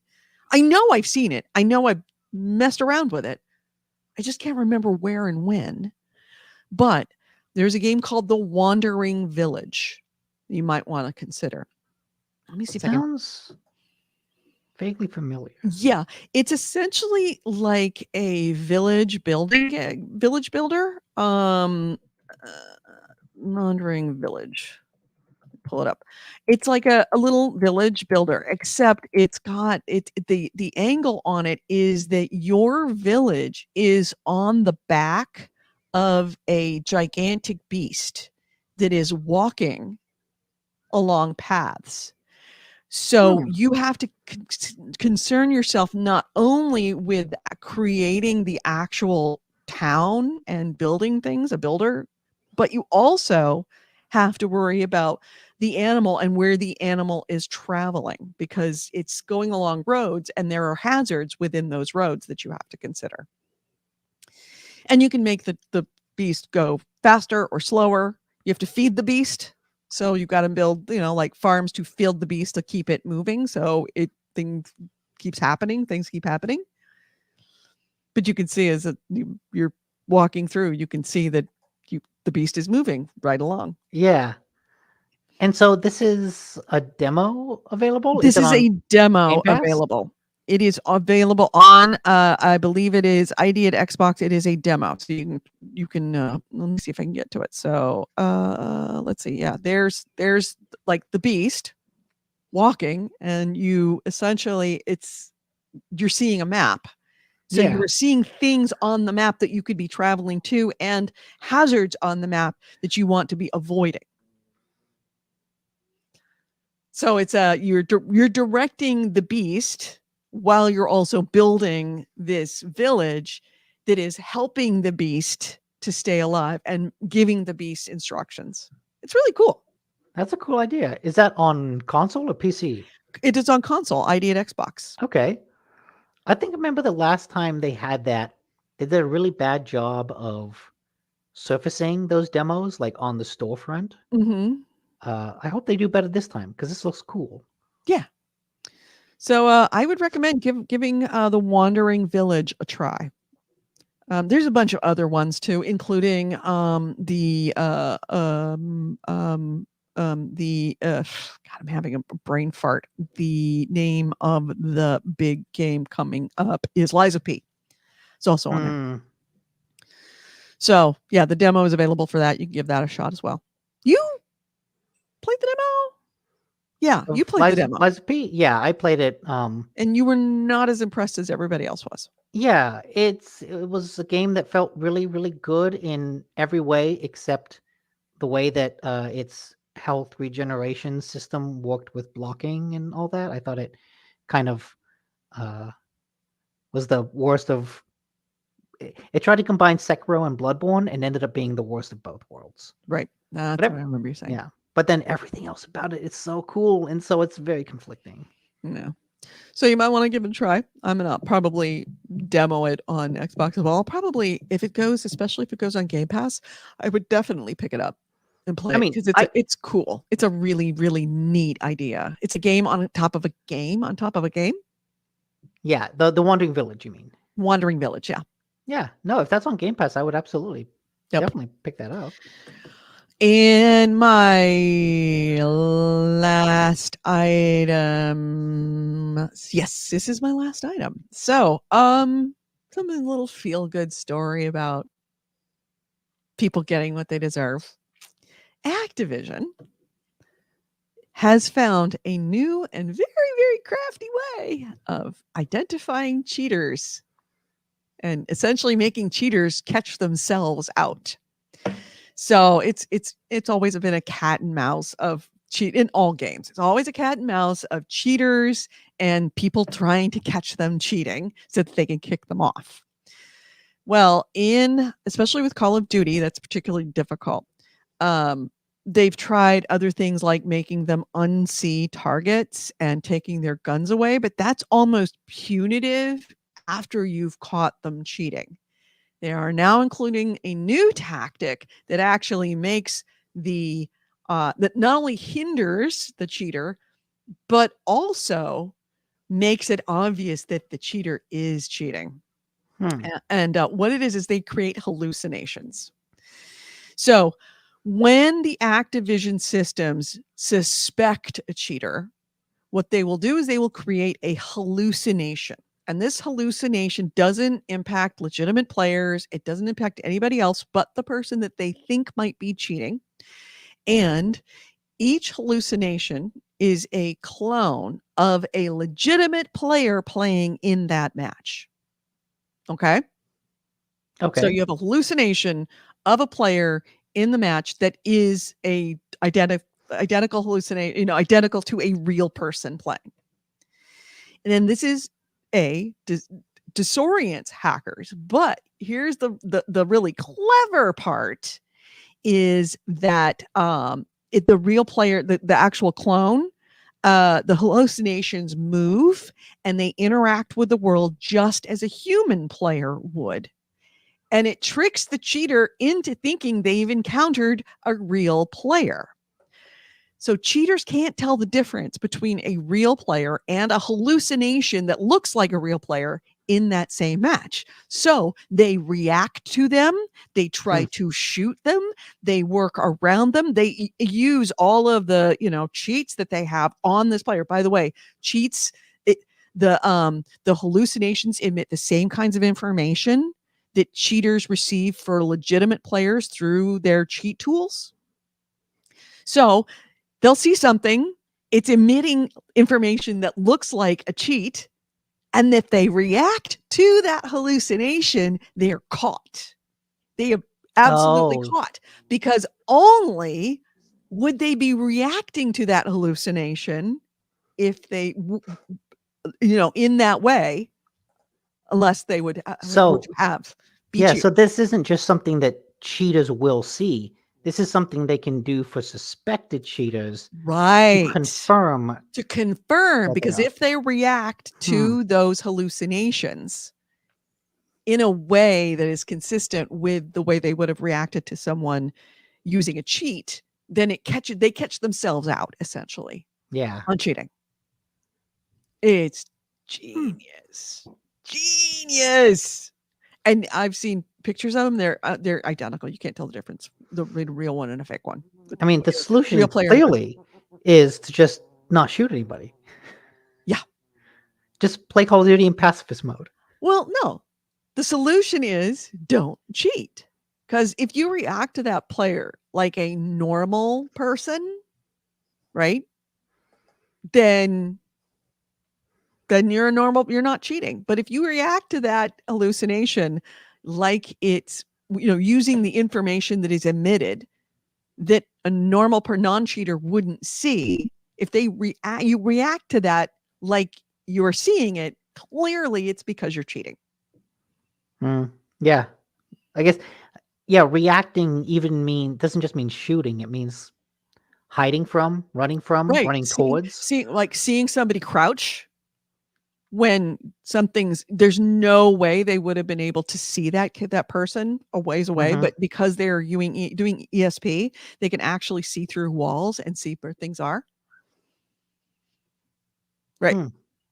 Because it's emitting information that is identical to what the information they would get from their cheats. So if they react to it like they would if they were using a cheat, clearly they're using a cheat.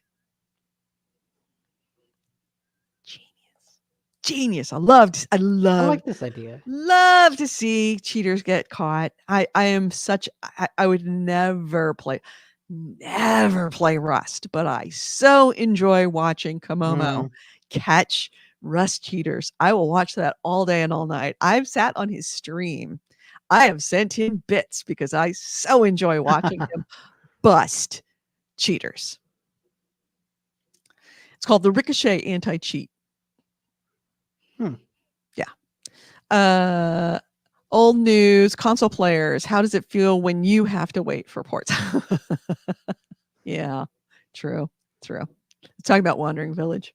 Oh, is that out on PC? Yeah, it's relatively old. When it came out, I want to say like a year and a half ago. It's been out for a while. It's a indie game that came out a long time ago. No, I did see that. Baldur's Gate 3. It's releasing at the end of August for PC. It's releasing the first week of September for PlayStation, and it doesn't have a release date yet for Xbox. So, Okay. but console people are still waiting for PC ports. We regularly wait for PC ports. Chenderbox says, a good use of a walled garden. Create one to put all the cheaters in there and then let them play against each other. That's what happens in Rust. It's you essentially, when you're caught with Rust, with the anti-cheat system, pretty much once you've been caught, it's on your ID and you get relegated to servers that will allow people that have had bans. I mean, when you think only about ones that it, allow people that are bans are pretty much people that are in there cheating all the time. When you think about it, isn't the Wandering Village just about living in a walled garden? It is about living in a walled and moving garden. Yep. So yeah, there's our show. That's all I got. Unless Nick has found something by ignoring what I was saying, and No, I was listening. No, you always listen to me. That's Oh, what Kevin always. used to say too. I'm always listening. No, you're not. What did I just say? Something dinner. You just said, what did I just say? Here, I'm gonna share a screen of a GIF. Oh God, I don't want to see. I don't want to see that. Remove. You're gonna get us banned from YouTube. You know that, There right? was nothing explicit about that. There's something very implicit, and there are certain things that can get you banned off of YouTube for being even implicit. Loving consensual relationships? The bear? Yes. Us open people on PC already had access to the Wandering Village. You closed console people. Yes, we have a closed garden. We have a walled garden. We have 2 competing walled gardens. I mean, 3. 3, really? And I don't see anybody complaining about them. I You mean, can have everyone 3 complains about them. but you have 3 very good competing walled gardens. That's where walled gardens work. If you don't like the walled garden, go make one of your own. Make it better than the one that's walled. But that doesn't solve the issue of the walled garden in the first place. Oh, you just don't like walls. No, I don't Nobody like should have. walls. Oh, okay. All right. All right. Has Nixon So you said, don't want the tear better down that garden. wall. You don't want the better garden. You just don't like anybody else having that wall. I don't want any wall. If you don't want a wall, don't build one. I want to live in a world without walls, without fences, without borders. I want to live in a world with no bricks, no wooden Duh. planks. Duh, comrade. Yeah. Steam is almost unveiled. There's another walled garden. Actually, no, there's perfect example. A lot of people don't like Steam.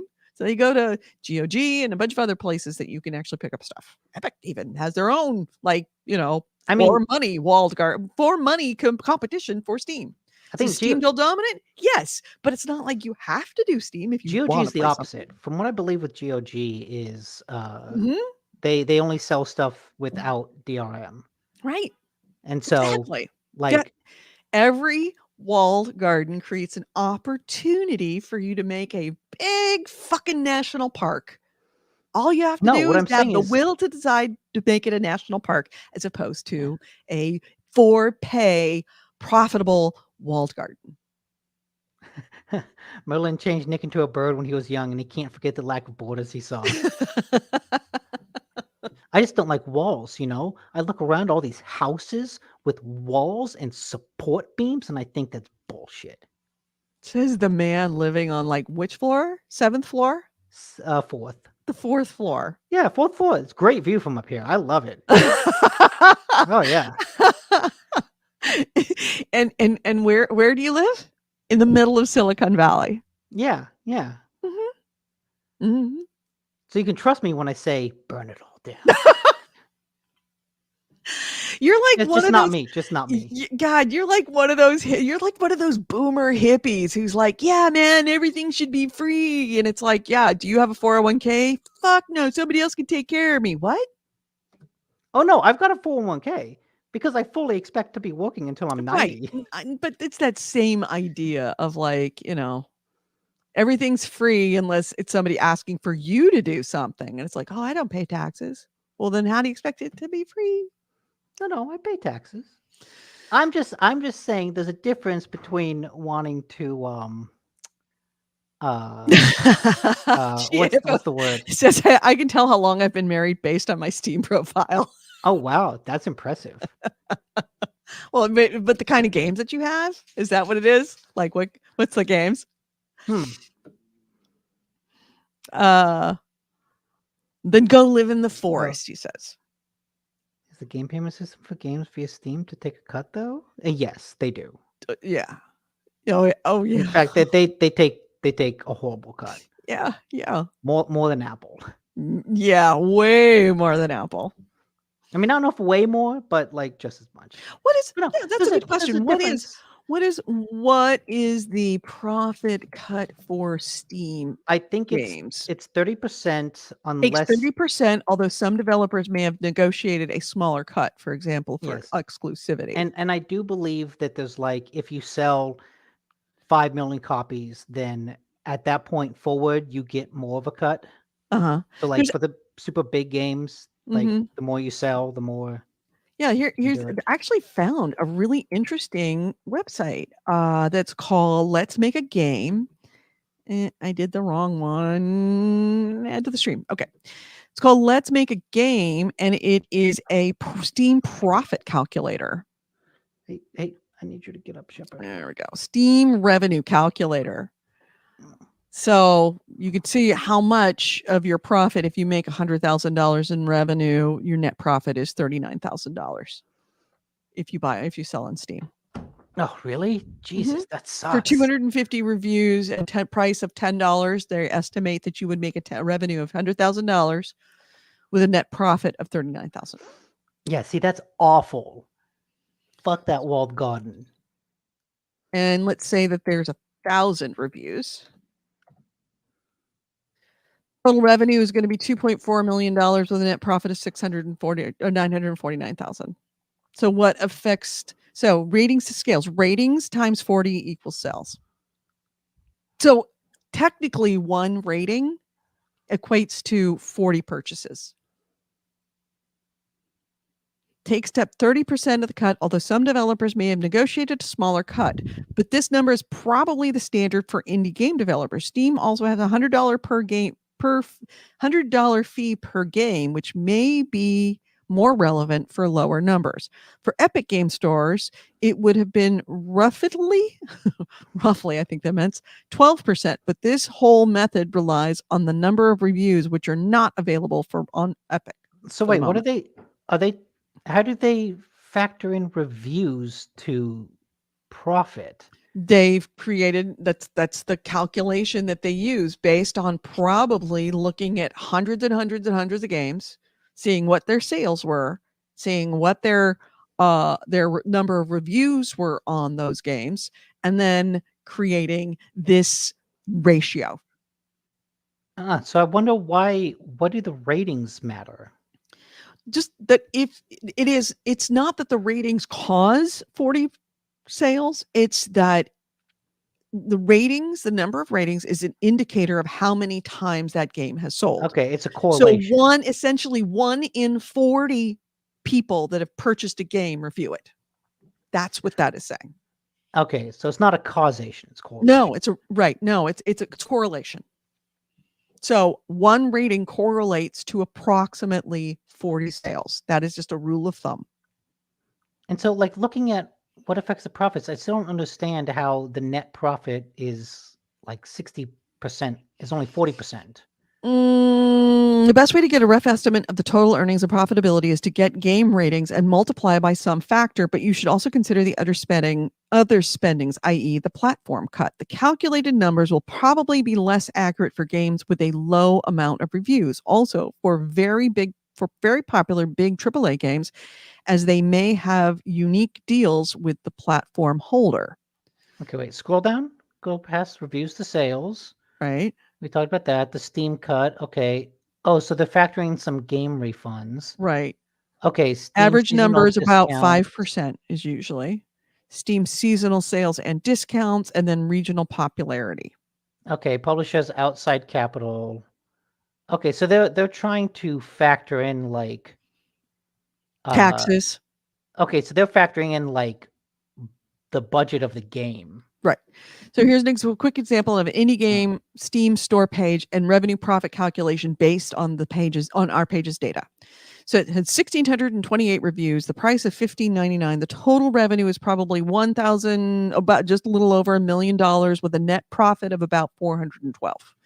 Aside from calculating the current amount of revenue and profits the game has gotten, there are always ways to calculate future revenue based on expected long tail earnings. Okay, so it's not just saying the game sold this much. They're trying to factor in local taxes, getting the game on discount, then Steam's cut, then that. Refunds. Right. Okay, so they're trying to, I guess, still, that sucks. Why does anyone make games? This is horribly unprofitable. Yeah. But it tells you, a $15 game, $16 game with 1,000 reviews, really, they're only making about $400,000. Yeah, I know. That sucks. Yeah. I don't know. Why do people make hard. games? Why do people do this? It is hard. Because they do it because it's for the love of the game. This is honestly one of the reasons why the big game companies can pay so little to their developers is because independent developers don't make that much money. No. Yeah. Guys, just go make enterprise software. There's money in that. Let's see. Oh, 19 years Wow. this year, Chia. Congratulations. Well done, sir. Yeah. Oh yeah. Uh, So wait. He didn't answer. what? Congrats on 19. Is that because 19 years ago you created this Steam account, and that's how you can keep track of it, or what is it specifically about the Steam account that allows you to keep track of how long you've been married based on your Steam profile? And AC Ray says Itch.io. I call it Itch.io. Maybe I would call it Itch.io. It I takes think 10%. itch.io works. Yeah, Itch.io takes 10%. Okay, and he said indeed. Okay. Indeed. By the way, Chia, I won't tell you what what it's about, but I still have a recording from PAX of you telling the funniest story I have ever heard in my life. The funniest story I have ever heard.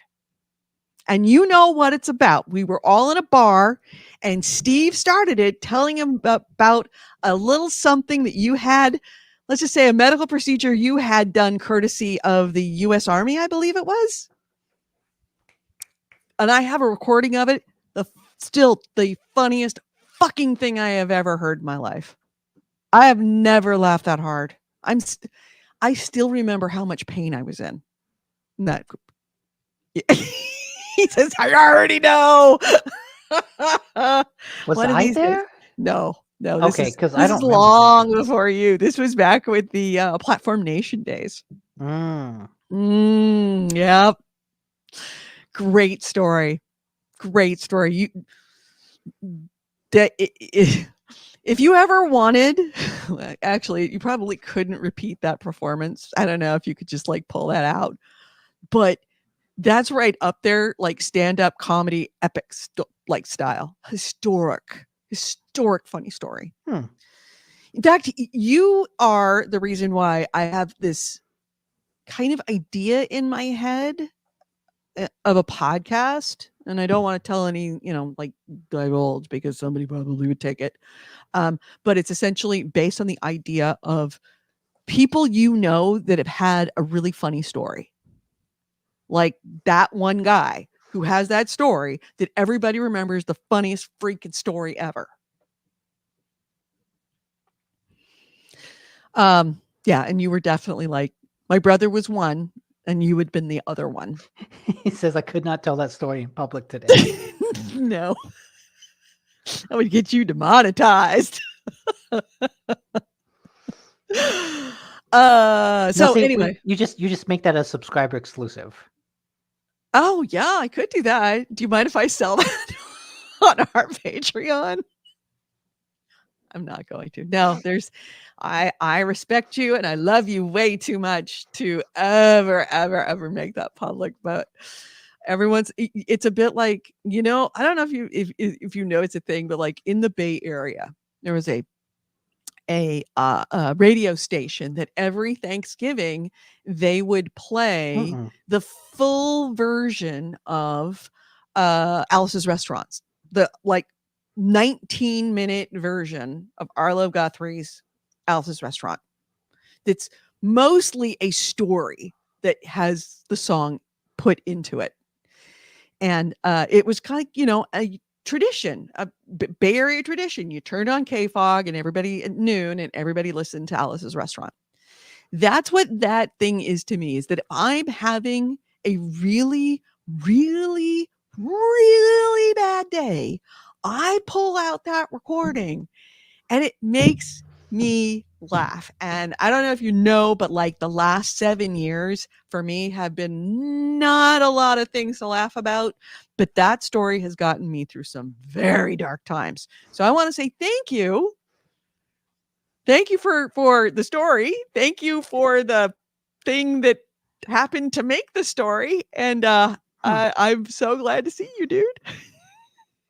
Let people hear the story. Maybe one day. Yeah, I might make that a listener exclusive, a Patreon exclusive of that story. And if you want a copy of it, I can send it to you. You're welcome. And Oh, that is I cannot share with you how weird that is for you to say. I'm glad it helped in knowing what it is. Anyway, so, anything else before we close out the show? I am going to get on to Game of Thrones, sorry, not Assassin's Creed, Crusader Crusader Kings, Kings. Game of Thrones later, and I'm gonna do it with Nick on so that he can actually see all of this stuff and see the characters, and we can poke around within Westeros and maybe, like, see if we can even, like, get close to what things happen. I'm gonna have to. No, I won't. The story has been hyped up so much, and like so many weird teasers. You can't overhype this story. It's that funny. Anyways, yes, Game I'll of Thrones, let you hear it. Crusader Kings. Yes, Game of Thrones, Crusader Kings tonight. Gia, man, so I still have your phone number on my phone, and every once in a while it comes up, and I'm like, oh man, I wonder how Gia's doing. The fact that you are married and happy and having been so 19 years is reward enough right now for like what's going to happen to me in the next week. Because it's not going to be fun, and it's just nice to hear from you, and you couldn't have showed up on a better week. Take that recording with you. That's not a bad idea. Just me and the dogs in a hotel room on the coast listening to that. Just put it on like a boombox on the beach. No, this is not something you want. No, it's not for children. Oh God, no! Oh no, it's not for children. There's a reason why it was told at a bar. I mean, it's a dog beach. That means there'll be dogs there, not kids. It's not a kid beach. No. This should be told in a bar with people that have had a few drinks, and it's even better when that's. I'll let you listen to it one of these The days. corner booth of a bar where the lights are the lowest. Yes, and it's like a bunch of people, and I think that what really made it great was with Steve. Steve was there. It's like, hey, tell him that story about when you, and it's, of course, once Steve said that, you can't not tell the story, because once he says it, everybody goes, "Brr?" Tell the story of when you fucked a bear. you would get a lot of looks and maybe arrested. Yes, I would. I love the fact that there's only 2 people in this room right now who know exactly what we're talking about and know exactly how funny it is that everybody doesn't know. Oh man. All right. So, no show next weekend. As I said, I am not going to be anywhere near. You're not going to see me. You're not going to hear me. I'm not taking calls. I'm not taking texts. I'm not answering Discord. Just leave me alone and forget I exist. We will be back the Sunday afterwards, which is what? Sunday. I'm pulling up my calendar and it's coming up very slowly. So the 9th. So that would be the 16th. So Sunday the 16th, we will be back. We will have the Choco Rolls by then, if I can possibly help it. No, let's see. I take it back. Sunday the 13th, I am not around. Sunday the 20th, we will be back. My bad. So Sunday the 20th, we will be back on. I'm going to do my best to try to find the Choco Rolls. I thought they were going to be a whole lot easier than they were. Apparently, this requires me to go a little bit deeper, and I shall. But we will have the Choco Rolls by then. Also tonight on the Discord, I will be posting the next contestants for the gross supermarket finds, aka Would You Eat This? Now, if you have not joined our Discord, please do. This is where we actually have that channel. The channel is called Would You Eat That? Started out as Gross Supermarket Finds and has just kind of evolved. Here's our Discord. We would love to have you there. Also, that's where we usually let people know if I'm going to go live on Twitch or something so that you could see, like, for example, a Game of Thrones, the Crusader Kings mod, full immersion mods. That I'm going to be playing tonight. I will be announcing exactly when I'm going to go live there on Twitch or on the Discord before I go live on Twitch. Also, of course, to remind you, there is the Patreon. Thank you so much to all of our patrons who have provided us, who have been kind enough and generous enough to allow us to help offset the costs. Drew, Johan Lundgren, Peter Camo, Chunder from Down Under, Nick Sylvain, Terry Sweeten, Lemon Truth, Sean Cullen, Andy Shao, Ikaruga, Damocles X, Nacho Romero, Andrew Anonymous. Thank you. So yeah, let's, on that note, wait for it. On that note, let's close this out.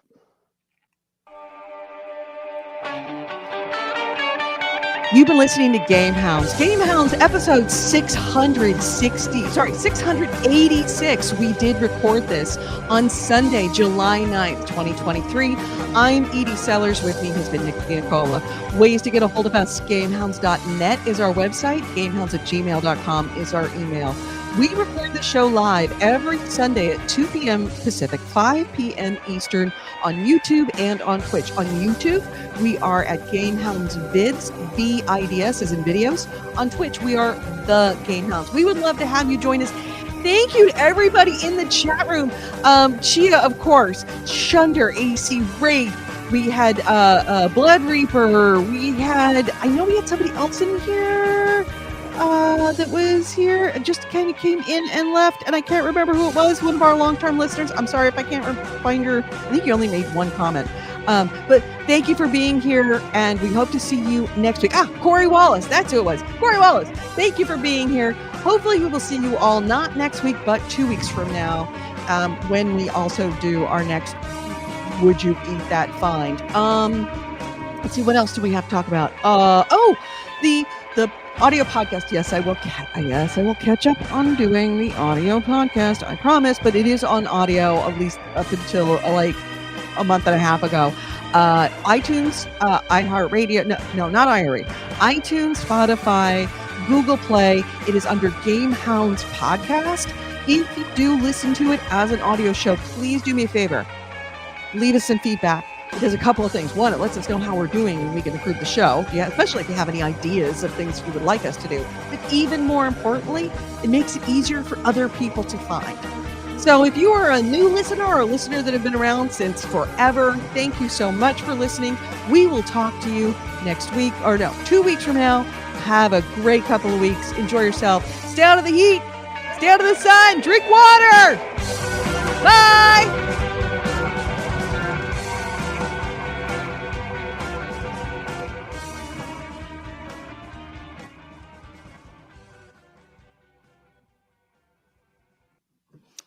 And we're out of the audio, not out of the video. All right. So I was reading more about Baldur's Gate. Mm-hmm. I guess there are multiple romance options. Each will take you down different paths. Some storylines will feature or allow for polyamory. Others may have unhappy endings that can end with you being sacrificed to a demon. This game is getting way more interesting sounding the more I'm hearing about it. Everything about this is just like, oh yeah. I was excited for it before just because the studio's like a respected RPG developer. Right. But it sounds like it's just the wealth of options there is so impressive. Yep. Oh, Bitters. I forgot to mention you. Sorry about that. Hi, Bitters. Yeah.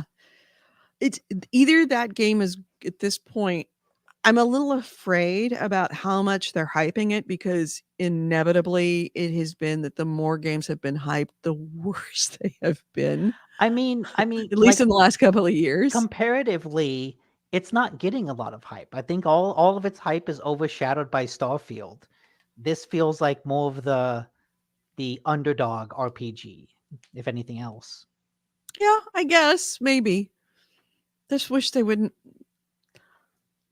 I almost wish they hadn't mentioned anything about polyamory or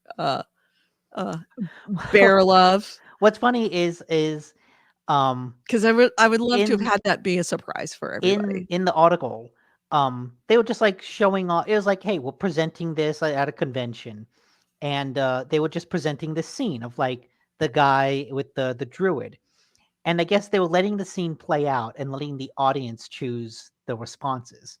And so it has the scene played out, Oh the like no! the two characters, they're making out, and then the druid turns into a bear and then changes back and is like, "Oh, I'm sorry. That happens, when I get excited, And your responses are like, "Oh, you can break up with them right now." You can say like, "Hey, it's okay," and then just continue, or you can say, "I like it." And And he of course, the audience said, naturally, "I like it." yes. And apparently, that that actually got the stream banned on TikTok. I can imagine. I can't imagine why. Chatterbox says, "I enjoyed the romance with Morgan in Dragon Age. Not sure I would feel the same way about one with Smokey the Bear." Hey, Yeah. you don't know. You haven't met that druid yet. That druid, they might be the next oh shit, what's his name? The next Lyric Lannister, the guy from Dragon Age 1. Not Kaiden, that's Mass Effect. Dragon Age 1? Yeah, Alistair? who you got? Yes, Alistair. Okay. Maybe this druid is the next Alistair. It puts a whole different meaning to the idea of Grizzly Adams. Just saying. All right, I'm gonna go. I have to go walk my dogs. On that You note, probably have. It's 5. Almost. It's 5. yeah, it's only So, 5. what time are you Yeah. planning to have dinner? Couple hours. Okay, so I'll probably get on about 5:45, 6 o'clock, so we can do a little, walking through Game of Thrones and like a little bit of a like group play between you and me. I'll play, and you just tell me what to do. Okay. Oh yeah, the whole. Not that Grizzly. There was the 80s television show. Yeah, I loved Grizzly There's an Adams. 80s television show, Grizzly Adams. Yes, there's a meme that's Grizzly Adams that is fairly popular. That's Grizzly Adams. People just use Grizzly to get to Ben. That's true. Ben was the name of his bear. Hold on a second. Grizzly Adams. Oh, that's the Dan Haggerty Dan Haggerty. There we go. That's him. with that meme. Yeah, The Life and Times of Grizzly Adams, 1974. Oh wait, that meme of the guy turning around. And he goes, That's that's Dan Haggerty. that's from this. Well, it's from I thought because that guy looks so similar to a modern day actor. Oh my god, what's that guy actor's name? Oh, it's like I always thought it was Grizzly Adams. what Nick Offerman? I thought that was like Nick Offerman. I don't know. It's definitely not Nick Offerman.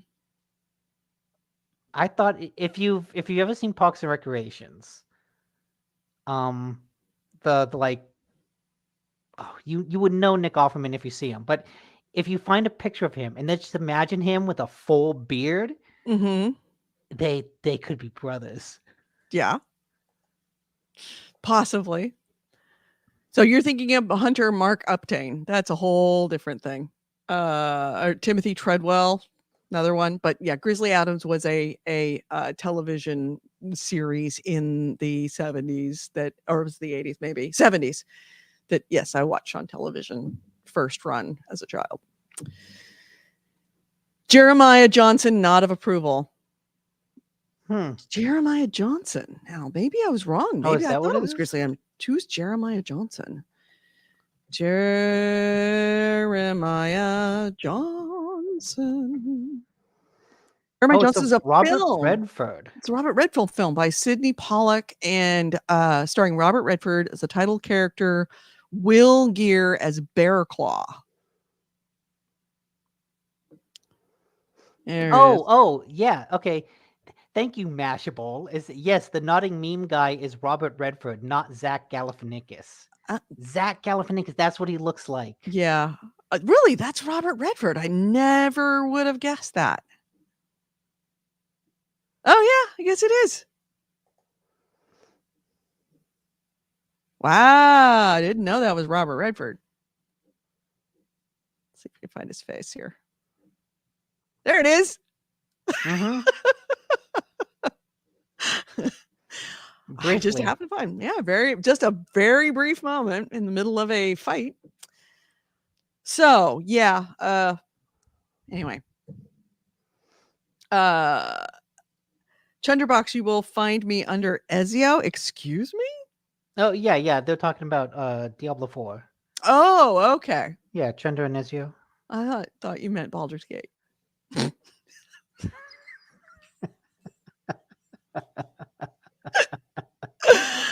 On that note, I'm going to end the broadcast now. Bye, everyone. See you in a couple weeks.